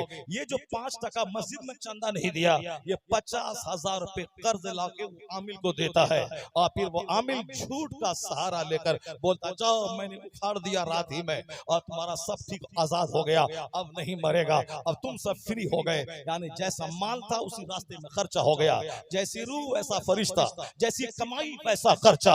जो हकीकी हलाल माल होगा वह दीन की राहों में खर्च होगा, हराम का माल नुमाइश में खर्च होगा, एग्जीबिशन में खर्च होगा और दूसरों की खुशनुदी में खर्च होगा। और जो हलाल माल होगा वह दारोगा के पीछे, हॉस्पिटल के पीछे नहीं जाएगा, वो हलाल माल अल्लाह की राह में खर्च होगा। यहाँ वो खर्च करना माल बढ़ाएगा, मरने के बाद जन्नत दिलाएगा। हकी हलाल माल कमाए, वरना आजकल हराम माल की तादाद बढ़ गई, इसीलिए हराम काम भी बढ़ते चले गए। गलत कामों को करना, नुमाइश के साथ करना, दिखावे के साथ करना। एक गरीब औरत है, बीमार है, पड़ोस में उसके दवाई देने के लिए पैसा नहीं है और नुमाइश पे खर्च करने के लिए लाखों रुपए है ताकि 50 आदमी जान जाए और इस गरीब का इलाज करवाएंगे तो कोई नहीं जानेगा। 50 उम्रा करने से बेहतर है अपने गरीब भाइयों का इलाज करवा दे, गरीब बहनों की खबर ले ले, अपने समाज के गरीब पड़ोसियों की खबर ले ले, पानी का इंतजाम कर दे, उनके घर में पानी टपकता है उसकी छावनी का इंतजाम कर दे।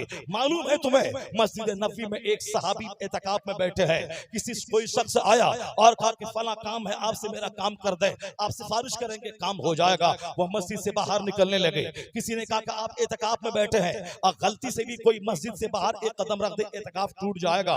वो तो जाहिल लोगों को जबरदस्ती हम मस्जिद में एतकाफ में बैठाते हैं और मस्जिद से बाहर जाके वो खैनी खाता है और घर खाने का वहाँ घर में बैठ के बातें करता है और पाखाना करने खेत गया वहाँ जानवर को देख करके आ जाता है और हम एतकाफ में बैठे हैं जरूरत के लिए पेशाब पाखाना के लिए और वजू टूटे तब वजू के लिए वजू खाने में नहीं जाना है, गुस्ल टूटा नहीं है, नापाक नहीं हुआ, गुस्ल करने के लिए भी नहीं जाना है मस्जिद से बाहर। मस्जिद के अंदर हो तो ठीक है, वरना मस्जिद से बाहर गया एतकाफ टूट जाएगा। और यहाँ डेली गुस्ल पे गुस्ल हो रहा है, एतकाफ उसका नहीं टूट रहा है। मस्जिद से बाहर गुस्ल नहीं करने जाना, 10 दिन अगर गुस्ल फर्ज नहीं हुआ नहीं नहाना है, नहाने गया कि एतकाफ टूटेगा।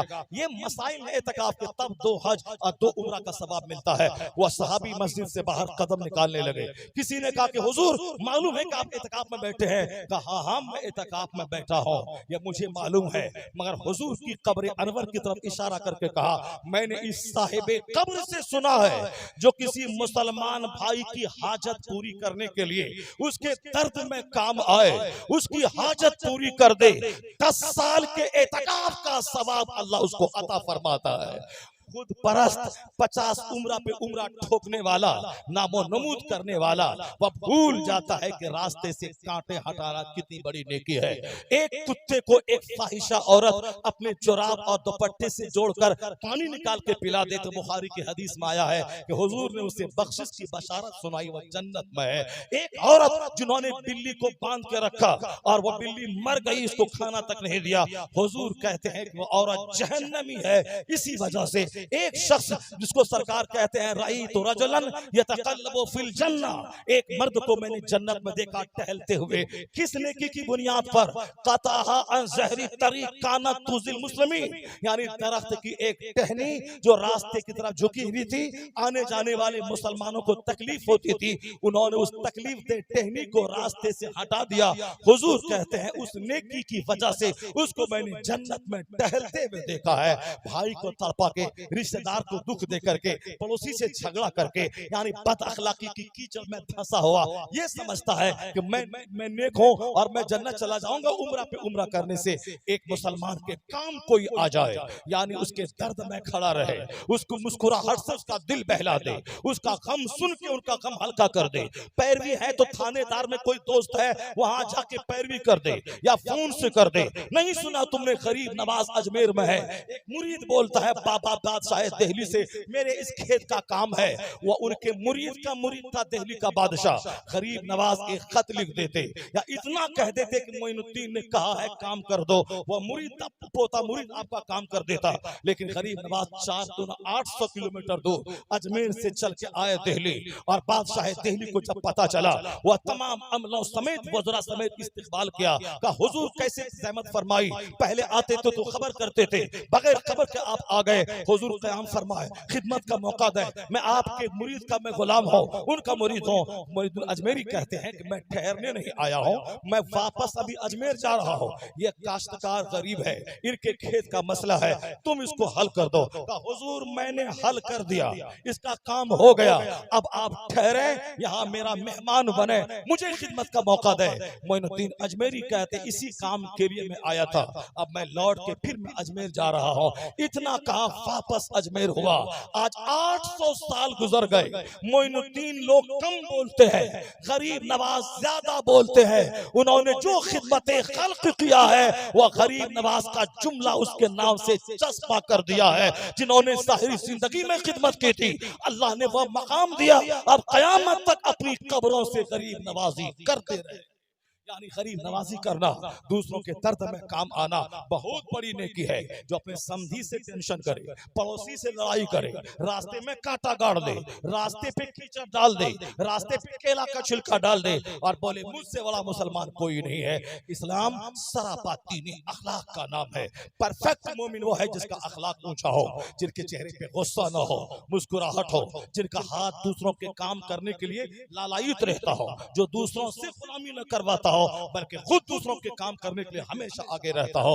माल बहुत कीमती नेमत है, इसकी हिफाजत करें, वरना फिर ये माल गलत रास्ते में खर्च हो जाएगा। अगर आपने हराम रास्ते से कमाया, जरा गौर से सुनिएगा। अबुल हसन खरकानी से मिलने के लिए बहुत बड़ा फिलोसफर गया है, उनकी बीवी बोली वो मक्कार से क्या मिलने आया है, वो तो मक्कार है।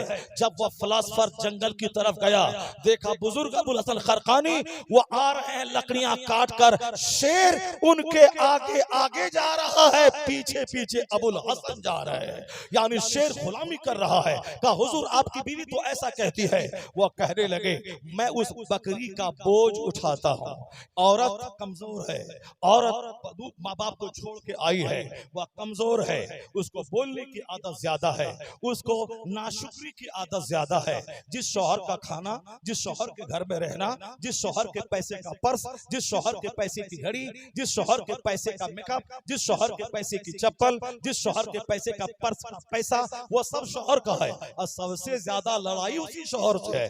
सास से 10 मिनट, ससुर से 5 मिनट, देवर से 10 मिनट, पड़ोसी से 10 मिनट, और 24 घंटे लड़ाई शौहर से है। तुमने कुछ नहीं दिया, मेरा बाप बेकार तुमसे शादी करवा दिया, फला ने अपनी बीवी को 1 लाख रुपए का माला दिया, गले का हार दिया, तुमने नहीं दिया, फला ने अपनी बीवी को 2 लाख रुपए की चूड़ी दे दी, तुमने नहीं दिया, तुम क्या देगा, तुम क्या हमसे प्यार करेगा, तुम क्या करेगा, वो जो करता है, वो जो पड़ोसी पहनती है, हमको तुम क्या पहनाएगा। 24 घंटे ले दे के खाना, पहनना, जेवर देना, और फिर हमको मैं के जाने दो, ईद में कपड़ा दो, नहीं देगा तो फिर हम रूठ जाएंगे, हम आपको भी नहीं कपड़ा पहनेंगे। 24 घंटे लड़ाई। वो औरत कमजोर है, वो लड़ना जानती है, जिद जानती है, नाफरमानी जानती है, मर्द है मर्द। अबुल हसन खरकानी कहते हैं मैं उस बकरी का बोझ उठाता हूँ। वो बकरी है, मैं तलाक भी दे सकता था, वह बदज़बान है, मेरी शिकायत करती है, लेकिन नहीं, मैं तलाक दे दूंगा तो हालत उसकी खराब हो जाएगी। वो मेरे निकाह में है, वो मेरे साथ रही है, मेरे साथ रही, मेरे बच्चे उससे पैदा हुए हैं, मैं तलाक दे दूं तो सड़कों पे आ जाएगी। वो जो मेरे साथ रही हो, मैं उससे तलाक दे के भगाना नहीं चाहता। अबुल हसन खरकानी कहते हैं मैं उस बकरी का बोझ उठाता हूँ तो शेर मेरी लकड़ी का बोझ उठा रहा है। मैं उस बकरी का बोझ उठाता हूँ जो बदज़बानी पे सब्र करता हो, जो अपनी औरत को इज्जत वकार से रखता हो, जो औरत चिकनी चपड़ी कैंची की तरह जबान चलाती हो, शौहर बर्दाश्त करता हो, शौहर मार पीट नहीं सिर्फ समझाता हो। क्योंकि 99 बार अगर बीवी को समझाया गया तो 100वां ऑप्शन भी समझाना ही है, न कि कोई दूसरा रास्ता है। समझाते रहना है या कंट्रोल में रहती है। जब औरत नेक बन जाए, औरत को कंट्रोल रखे। आला हजरत लिखते हैं किताब में, अगर औरत जवान बेटी जवान जवान हो जाए छत पे ना जाने दे, वरना निगाहें बहक जाएंगी। जिस शादी ब्याह में म्यूजिक हो वहां बेटी को ना जाने दे, वरना म्यूजिक दिल में निफाक पैदा करता है। संगीत मौसीकी कमर हिलती है, गंदा ख्याल दिमाग में आता है। जिस शादी में म्यूजिक हो अपनी जवान बेटी को ना जाने दे, अपनी बेटी को छत पे ना जाने दे। अजनबी मर्दों पे नजर पड़ेगी, ये उसको जलील करने के लिए नहीं, ये उनका चेहरा बचाने के लिए, उनका जिस्म बचाने के लिए, उनकी इज्जत की हिफाजत के लिए इस्लाम ने जो पर्दे का कानून दिया है, ये औरतों को अपमानित करने के लिए नहीं। गोंडों ने गलत समझ लिया कि इस्लाम ने औरतों की आजादी को छीना है। आजादी का वही मतलब होता है कि जिसने सर से लेके पांव तक ज़िना की कीचड़ में धंस गई, जहां उसके देवर ने ज़िना किया, उसके कजिन ने ज़िना किया, जहां बेपर्दगी है, जहां आधा लिबास है, जहां पेट खुला है, जहां गर्दन खुली है, वहां तो जवान बेटे की आंख फिसल जाती है मां को देखने के बाद। यहाँ तो चचेरा भाई, ममेरा भाई, देवर है। वहां 100% ज़िनाकारियां हैं। जहां बेपर्दगी है वहां टीचर उसको हवस का शिकार बनाना चाहता है, ट्यूटर शिकार बनाना चाहता है, चाचा अपनी भतीजी भी बुरी निगाह डालता है। इस्लाम ने औरतों को जलील होने से बचाते हुए कानून पर्दा दिया है। हमने औरतों को जलील किया, दुकान को ओपनिंग करना है, औरतों को नचवाया। अब फैक्ट्री की ओपनिंग करवानी है, बंबई से हीरोइन को बुला के नचवाया। या बोर्ड बनाना है, फ्लैक्स बोर्ड, वो औरतों की तस्वीर दे दिया। शादी ब्याह में औरतें नाचे, पोस्टर में औरतें नाचे, ब्लैक बोर्ड में औरतें नाचे, स्कूल में औरतें नाचे, वहां रिसीव करने के लिए जो इस्तिकबाल देने के लिए वो औरतें रहे।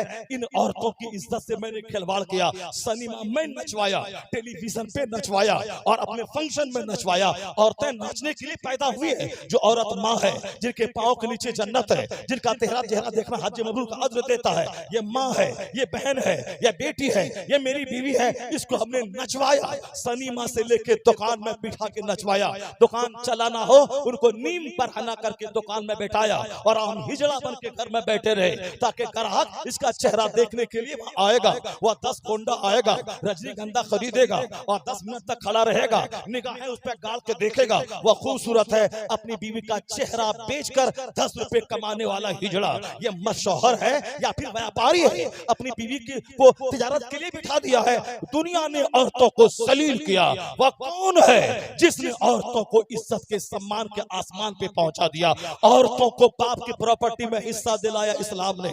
औरतों को मोटी चादर डालकर उसकी इज्जत की हिफाजत की इस्लाम ने। औरतें अगर बहन है, काबिल इज्जत है, माँ है तो पांव के नीचे जन्नत है, उनका चेहरा देखना हज मबरूर का अज्र देता है। औरतें गरीब थी, औरतों को बाप की प्रॉपर्टी में हिस्सा इस्लाम ने दिलाया। औरतें बेपर्दा घूमकर ज़िना के शिकार थी, इस्लाम ने मोटी चादर डालकर उसे रेप से रोकवाया। तो इस्लाम ने सम्मान दिया है कानून पर्दा देकर। आज हमने पर्दा को खींचा, रेप के केस बढ़ गए। एक रास्ता है अमेरिका से लेकर हिंदुस्तान तक, अगर औरतों को ज़िना से महफूज रखा जाए, समाज बलात्कार से बच जाए। हर 1 मिनट में थाने में रेप का केस दर्ज होता है। ना कोई जज, ना कोई कोर्ट, ना कोई कचहरी, ना कोई पुलिस, ना कोई आर्मी रेप को रोक पाएगी। मुस्तफा का कानून पर्दा है, इसको नाफिज किया जाए, ना फीसदी सेना का केस रुकता। आज समाज में बदकारियां हैं सिर्फ इसलिए कि हमने मुस्तफा के कानून की धज्जियां उड़ा दी। जब औरतें इस तरह जिएंगी, उनका बच्चा कभी वली न पैदा होगा, कुतुब न पैदा होगा, अब्दाल न पैदा होगा। माँ जब नमाजी होती है तो बच्चों के खून में नमाज पढ़ने की आदत जाती है। बाप जब नमाजी होता है तब बच्चों की खमीर में उसके नमाज की पॉजिटिव रेज शामिल होती है। तब बच्चा नेक मुत्तकी परहेजगार होता है, अच्छी सोच का हामिल होता है। लीची के पेड़ में आम नहीं फलता, आम के पेड़ में कटहल नहीं फलता, गेहूं के पौधे से धान नहीं निकलता, धान के पौधे से चावल नहीं निकलता। यह कुदरत का कानून है। जैसा खेत वैसी फसल, जैसा दरख्त वैसा फल, जैसी जमीन वैसी फसल, जैसा दरख्त वैसा फल।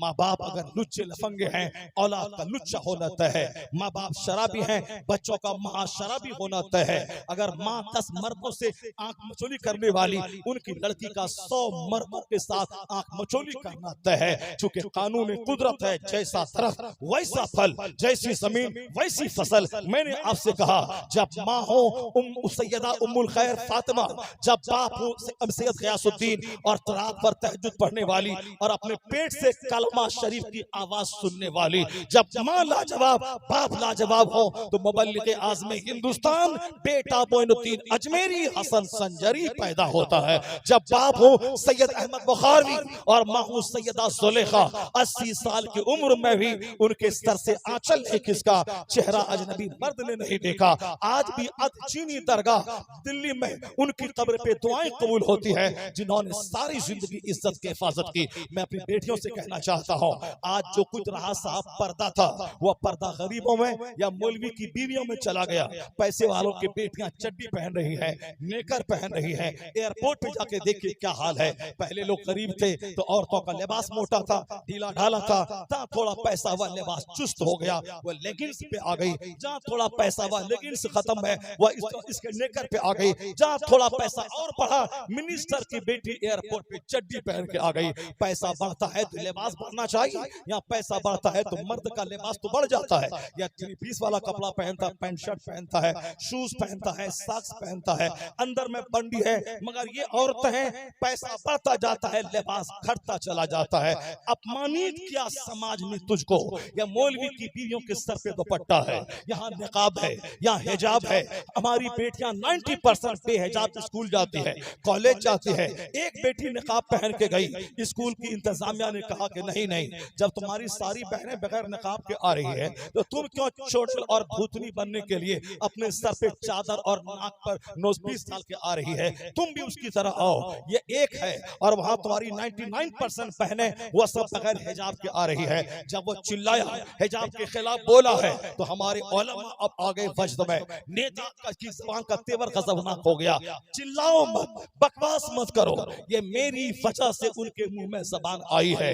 मेरी बेटियां बेपर्दा रहे, मजार में, शादी में, उर्स में, कव्वाली में, जलसे में, तीजा 40वां में, तो फिर हमारी बेटियां बेनकाब रहेंगी। वो अगर आज बोल रहा है कि जब तुम्हारे यहाँ सारी बेटियां बेनकाब हैं, ये चंद लड़की क्यों आएंगी हिजाब डालकर, वह सच बोल रहा है। हमने ही उसको मौका दिया है हिजाब के खिलाफ बोलने का, और जब वह बोला है तो बकवास नहीं, भाषण नहीं, एक रास्ता है कि मेरी बदअमली से उनको हौसला मिला है। तो अब मैं कसम खाता हूं कि हमारी कोई 8 साल के ऊपर की बेटियां बगैर हिजाब के नहीं रहेंगी, बगैर निकाब के नहीं रहेंगी। हम प्रैक्टिकल अपने घर में हिजाब नाफिज करें। तुमने हिजाब मिटाना चाहा है, अब हमने भी हिजाब को इम्प्लीमेंट करने की ठान।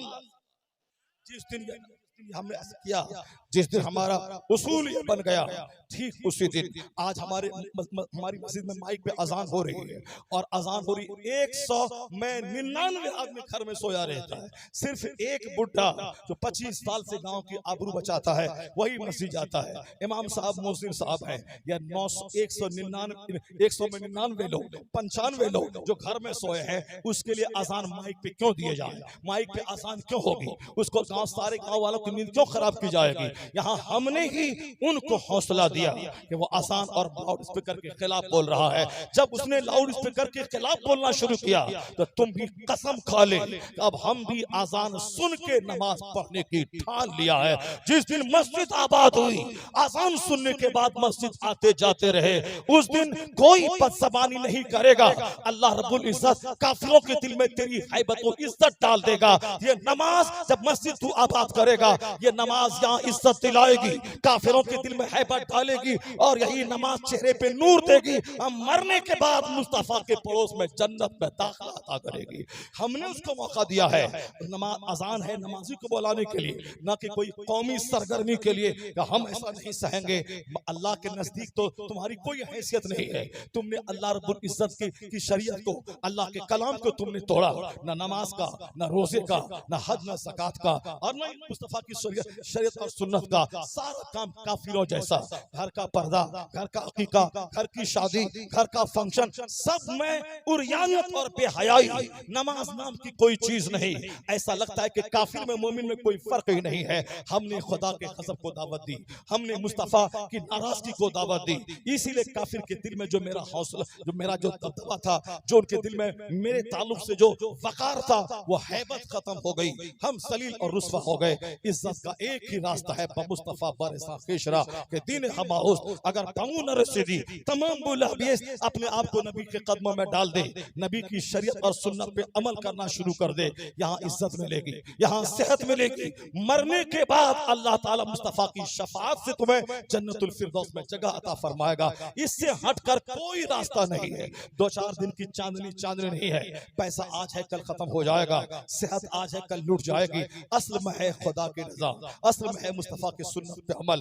ताकतवर मोमिन होने के लिए सेब संतरा जरूरी नहीं है। सारे लोग सेब संतरा खा रहे हैं, पिस्ता दाना सबके घर में है, काजू पहले कोई साल में एक दिन खाता था ईद में, छुहारा का कचूमर, लेकिन आज डेली लोग काजू किशमिश खा रहे हैं, फिर भी हिल रहे हैं। काल चिपका हुआ है। ताकत कहां गई? तो ताकत सेब संतरा से नहीं मिलती। रामदेव जी कहते हैं observe fast you will be healthy. तुम रोज सेहतमंद रहना चाहते हो, उपवास करो, फास्टिंग करो, सेहतमंद हो जाओगे। हॉलैंड का पादरी कहता है अगर सेहत चाहिए महीने में 3 से 4 दिन उपवास क्या करो। रामदेव कहता है सेहत चाहिए 4 दिन 5 दिन पेट को खाली रखो, किडनी और लीवर को आराम पहुंचाओ, और हमेशा सुबह से शाम तक खाते मत रहो। पान चबाना, चाय देना, बिस्किट डालना, दालमूट देना, भुजिया देना और रोटी देना, पूरी देना, यानी दिन भर पेट को इसको अड्डा अंबार को कूड़ादान मत बनाओ, बल्कि पेट को आराम पहुंचाओ। 5 घंटे 15 घंटे 20 घंटे लीवर को, किडनी को, स्टमक को, आंख को आराम पहुंचे। अगर सेहतमंद रहना है महीने में 3 दिन उपवास क्या करो। हॉलैंड का पादरी कहता है सेहतमंद रहना है 3 दिन उपवास क्या करो। यहाँ तक के जापान का गोल्ड मेडलिस्ट जिनको नोबेल प्राइज मिला वो कहता है कैंसर के कीड़े को मारना है तो साल में 30 से 35 दिन, 25 से 30 दिन उपवास करें, 15-15, 16-16 घंटे, कैंसर का कीड़ा मर जाएगा। अगर कैंसर नहीं है तो नहीं होगा। पेट का कैंसर अगर है तो वो कैंसर का जहरीला मवाद मर जाएगा। तो जापान का गोल्ड मेडलिस्ट आज कहता है सेहतमंद रहना है तो फास्टिंग क्या करो। रामदेव जी आज कहते हैं सेहतमंद रहना है, फास्टिंग क्या करो। हॉलैंड का पोप आज कहता है सेहतमंद रहना है, फास्टिंग करो। जिस नबी की बात तुम सुनना नहीं चाहता, जिस नबी का पैगाम नहीं सुनना चाहता, गांधी की बात, नेहरू की बात, फिल्म की बात, हीरो की बात, अखबार की बात सब पढ़ते हैं, मुस्तफा की बात सुनना हमारे लिए बोझ है। जरा गौर से सुनना। रामदेव कहता है फास्टिंग सेहत के लिए जरूरी है। जापान का नोबेल प्राइज पाने वाला वैज्ञानिक कहता है सेहतमंद रहने के लिए फास्टिंग जरूरी है। हुजूर पे कुर्बान जाओ जिन्होंने रोजे का रिश्ता जन्नत से जोड़ा, मुंह की बदबू को मुश्क और कस्तूरी से ज्यादा खुशबूदार कहा। बाबे रैयान जन्नत में रोजेदारों का दाखिला उस दरवाजे से होगा। ये सब आखिरत की बातें हैं। दुनिया में क्या मिलेगा? हुजूर कहते हैं सुमू तसहू, रोजा रखो सेहतमंद हो जाओगे। करोड़ों वैज्ञानिकों ने जहां आज रोजे को सेहत से जोड़ा है, वहीं 1500 साल पहले मुस्तफा ने रोजे में सेहत का तोहफा अता फरमाया है। इस बात की दलील है कि जिस वैज्ञानिकों को आज आप पढ़ते हैं, जिस प्रोफेसर को आज आप पढ़ते हैं, अगर उसमें कुछ भी अच्छाई है, उस अच्छाई का रिश्ता मुस्तफा जान रहमत की हयात तैयबा से जुड़ा हुआ है। तो सबसे ज्यादा जिनको पढ़ा जाए वो नबी मोहतरम की जात है। सबसे ज्यादा जिनकी जिंदगी का फॉलो किया जाए वो नबी मोहतरम की जात है। जलसे का मतलब ये होता है सीरत का जलसा, यानी हुजूर का कैरेक्टर, हुजूर की जिंदगी, हुजूर का इरशादात, हुजूर के फरमान को बयान किया जाए और बार बार सुना जाए। इतना पानी पड़े पत्थर पे तो पत्थर पे भी छेद और सुराख बन जाता है। ये छोटा सा दिल लतीफे गैबी है। इस पे जब बार बार नसीहत का पानी पड़ता है तो एक दिन जिंदगी में यू टर्न आता है, जिंदगी में इनकलाब आता है। बंदा सच्ची तौबा करने पर आमादा हो जाता है। एक दिन की तकरीर से काफी नहीं, बार बार सुनना चाहिए, रोजाना सुनना चाहिए। न जाने किस घड़ी किस वक्त दिल की दुनिया बदल जाए। जहां दिल टूटा, आंख से आंसू के कतरे बहे, सच्ची तौबा हुई, लाखों गुनाहों के दाग को नदामत के आंसू का एक कतरा धो डालेगा। इसलिए रोना सीखिए, सच्ची तौबा करना सीखिए। अल्लाह ने पैसा दिया है तो गलत इस्तेमाल मत कीजिए। सेहत अल्लाह की नेमत, पैसा अल्लाह की नेमत, मकान अल्लाह की नेमत। पहले फूस के घर में रहता था, आज अब 10 लाख का मकान बनाया है तो वहाँ रात रात भर टीवी मत देखिए, रात रात भर मोबाइल मत चलाइए। सजदा कीजिए, अल्लाह मेरा बाप तो झोपड़ी में किराए के घर में रहता था, तेरा करोड़ों एहसान का अब मैं अपने निजी घर में रहता हूँ। जब नेमत बढ़ी बढ़ी है तो सजदे शुक्र बढ़ा देना चाहिए। नेमत बढ़ती जाए, सजदा बढ़ता जाए, दौलत बढ़ती जाए, खैरात बढ़ती जाए, सेहत मिलती जाए, खूब इबादत हो। जब नेमत का इस्तेमाल सही होता है तो अल्लाह नेमत को बढ़ाता रहता है, इजाफा करता रहता है। और जहां गलत इस्तेमाल हुआ तो अल्लाह बादशाहत देकर उसे मामूली मच्छर के हाथों जलील भी कर देता है। नमरूद रुए जमीन का बादशाह था, अल्लाह ने बादशाहत दी, दिमाग में घमंड पैदा हुआ, लोगों से सजदा करवाने लगा। एक मच्छर उसे तड़पा तड़पा के मार दिया। फिरौन 400 साल की लंबी उम्र पाया, मिस्र का बादशाह था, सजदा करवाना शुरू किया, अल्लाह ने उसे दरिया में डुबा के मारा। जब जुल्म चरम सीमा पे पहुंचता है तो अल्लाह ताला नेमतों के छीन के जलील करके मारता है। शद्दाद नबी का इनकार करते हुए जन्नत बनाने का सपना देखा, दुनिया भर से हीरे जवाहरात जमा करके जन्नत जैसा मकान बनाया। अल्लाह ने शदीद आंधी भेजी, तड़प तड़प के मर गया, अपने खुद साख्ता मकान में भी दाखिल नहीं हो सका।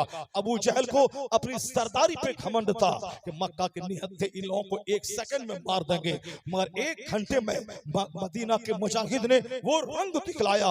22 सरदार मक्का के मारे गए, मैदान बद्र में 70 मारे गए, 70 कैद कर लिए गए। जो बोला था 1 सेकंड में चुप्पीस देंगे इन लोगों को, 1 घंटे में सारे सरदार मारे गए, सबके पांव उखड़ गए, सब भागा। उस सरदार को बहुत बड़े मुजाहिद ने नहीं, एक नन्हा मुजाहिद था, एक ही सर्ब में अबू जहल जैसे सरदार को मौत के घाट उतार दिया। अल्लाह सल्तनत देना जानता है, सेहत और दौलत देना जानता है, हल्की सी बीमारी से उसकी सेहत को खत्म भी करना जानता है। तो नेमतें अल्लाह रब्बुल इज्जत का शुक्रिया अदा करने से बढ़ जाती हैं, और जहां शुक्र अदा न हुआ, जुल्म बढ़ा, घमंड बढ़ा, अल्लाह सलील कर देता है। चाहे हिंदुस्तान हो या पूरी दुनिया का कोई भी बादशाह, अगर जुल्म होता है 2, 4, 10, 20 साल अल्लाह छूट देता है। 20 साल 1 सेकंड से भी कम है अल्लाह के नजदीक। मेरे नजदीक 22 साल, 40 साल, 50 साल, अल्लाह के नजदीक 400 साल भी 4 सेकंड है। फिरौन जैसे काफिर को अल्लाह ने 400 साल की छूट दी। 10-20 साल से क्या होने वाला है? विश्वास रखिए, सजदा से रग़बत और शौक पैदा कीजिए, अपने रब को राजी कीजिए, और कभी अत्याचारी के जुल्म से मत घबराइए, और यकीन कीजिए जो मेरा खुदा नमरूद को तड़पा के मारा है, फिरौन को तड़पा के मारा है, शद्दाद को मारा है। आज भी कोई अत्याचार करने वाला, आज का अत्याचारी, आज का जालिम, अगर वह मेरा सुकून का खून कर रहा है, अगर वह अमन भंग कर रहा है, अगर वह कत्ल और गारतगिरी की बात कर रहा है, चंद दिन सब्र करे। आंधी हमेशा नहीं रहती, सैलाब हमेशा नहीं रहता, हमेशा तूफान नहीं रहता। तूफान आता है चला जाता है, आंधी आती है चली जाती है, सैलाब आता है चला जाता है, फिर मौसम नॉर्मल हो जाता है। या जुल्म की आंधी है, झुक जाए, सब्र करे, मस्जिद से रिश्ता जोड़ ले, अपने रब को राजी करे, फिर आंधी छटेगी जुल्म की, कुछ नहीं रहेगा, कोई गुल बाकी रहेगा, न चमन रह जाएगा, पर रसूलुल्लाह का दीने हसन रह जाएगा। आंधी जुल्म की छटेगी और मौसम नॉर्मल होगा, अजान रहेगी, नमाज रहेगी, सजदा रहेगा, कुरान रहेगा, सदाए तकबीर रहेगी, कुछ नहीं रहेगा, पर अल्लाह का नाम बाकी रहेगा। अल्लाह हमको सबों को दीने मतीन से अपना रिश्ता गहरे तौर पर जोड़े रहने की तौफीक अता फरमाए। मैंने सोचा था कि 1 घंटे में बात खत्म कर दूंगा, लेकिन आपने तवज्जो से इस कदर मेरी बात सुनना शुरू किया कि मेरी गुफ्तगू थोड़ी सी तवील हो गई। इंशाअल्लाह करीम 2-2.5 घंटे का खिताब अगर अल्लाह ने चाहा तो दूसरे मजलिस में आऊँगा तो पहली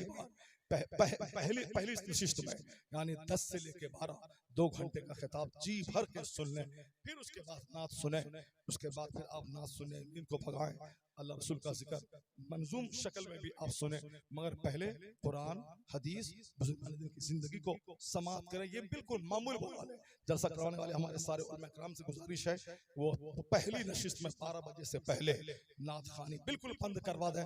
पहली नशिस्त में खूब जी भर के खिताब, फिर दूसरी नशिस्त में 12 बजे के बाद जब रात ढल जाए तब नाथखानी का एहतमाम, पाकीज़ा नाथखानी जिससे के सीने का जंग धुले, आंख से आंसू बहे, मदीने की हाजिरी का शौक पैदा हो, नबी की मोहब्बत में सुन्नतों को रखने का जज्बा पैदा हो जाए और खुद आदमी नात गुनगुना के अपने सरकार को राजी करने की कोशिश करने लगे।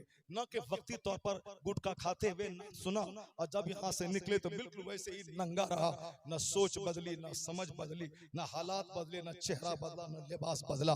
फिर उसको सुनने से क्या फायदा है। अल्लाह तबारक व तआला हमको और आपको सबों को जलसे की इज्जत करने की तौफीक अता फरमाए। एक बार जोर से बोले सारे लोग आमीन। ताहिर भाई हाथ का इशारा करेंगे तो सब समझ जाइएगा कि सुभान अल्लाह कहने का इशारा हो रहा है। तो हाथ ऐसे हुआ, सबका हाथ उठ गया और मैं दुआ कर रहा हूं तो आपको आमीन कहने में शर्म आ रही। अल्लाह ताला हम सबों को मस्जिद आबाद करने की तौफीक अता फरमाए। जोर से बोलिए आमीन। अल्लाह ताला हम सबों को दाढ़ी से चेहरा सजाने की तौफीक अता फरमाए। अल्लाह ताला हमें गैर जरूरी चीजों को परित्याग करने की तौफीक अता फरमाए। नमाज जो फर्ज आजम है, तमाम मर्द और औरत को उस फर्ज आजम को अदा करने की तौफीक अता फरमाए। अल्लाह हमें फर्ज को फर्ज और नफल को नफल समझने की तौफीक अता फरमाए। अल्लाह हमें खोया हुआ वक़ार अता फरमाए। रूए जमीन पर इस्लामी अज़मत का झंडा नसीब फरमाए। प्यारे मुस्तफ़ा के प्यारे दीन को अल्लाह गलबा अता फरमाए। अपने महबूब के गुलामों को दोनों जहान की हरियाली अता फरमाए। मेरे साथ मिलकर एक बार पढ़िए अस्तगफिरुल्लाह। जोर से बोलिए अस्तगफिरुल्लाह और जोर से अस्तगफिरुल्लाह। अस्तगफिरुल्लाह रब्बी मिन कुल्ले ज़ंबिय्यिन व अतूबु इलैह। और हाथ उठाइए, जोर से बोलिए ला इलाहा इल्लल्लाह और जोर से ला इलाहा इल्लल्लाह और सीना खोल के ला इलाहा इल्लल्लाह। शर्माइए मत, बोलिए ला इलाहा इल्लल्लाह और जोर से ला इलाहा इल्लल्लाह मुहम्मदुर रसूलुल्लाह सल्लल्लाहु तआला अलैहि व आलिहि वसल्लम।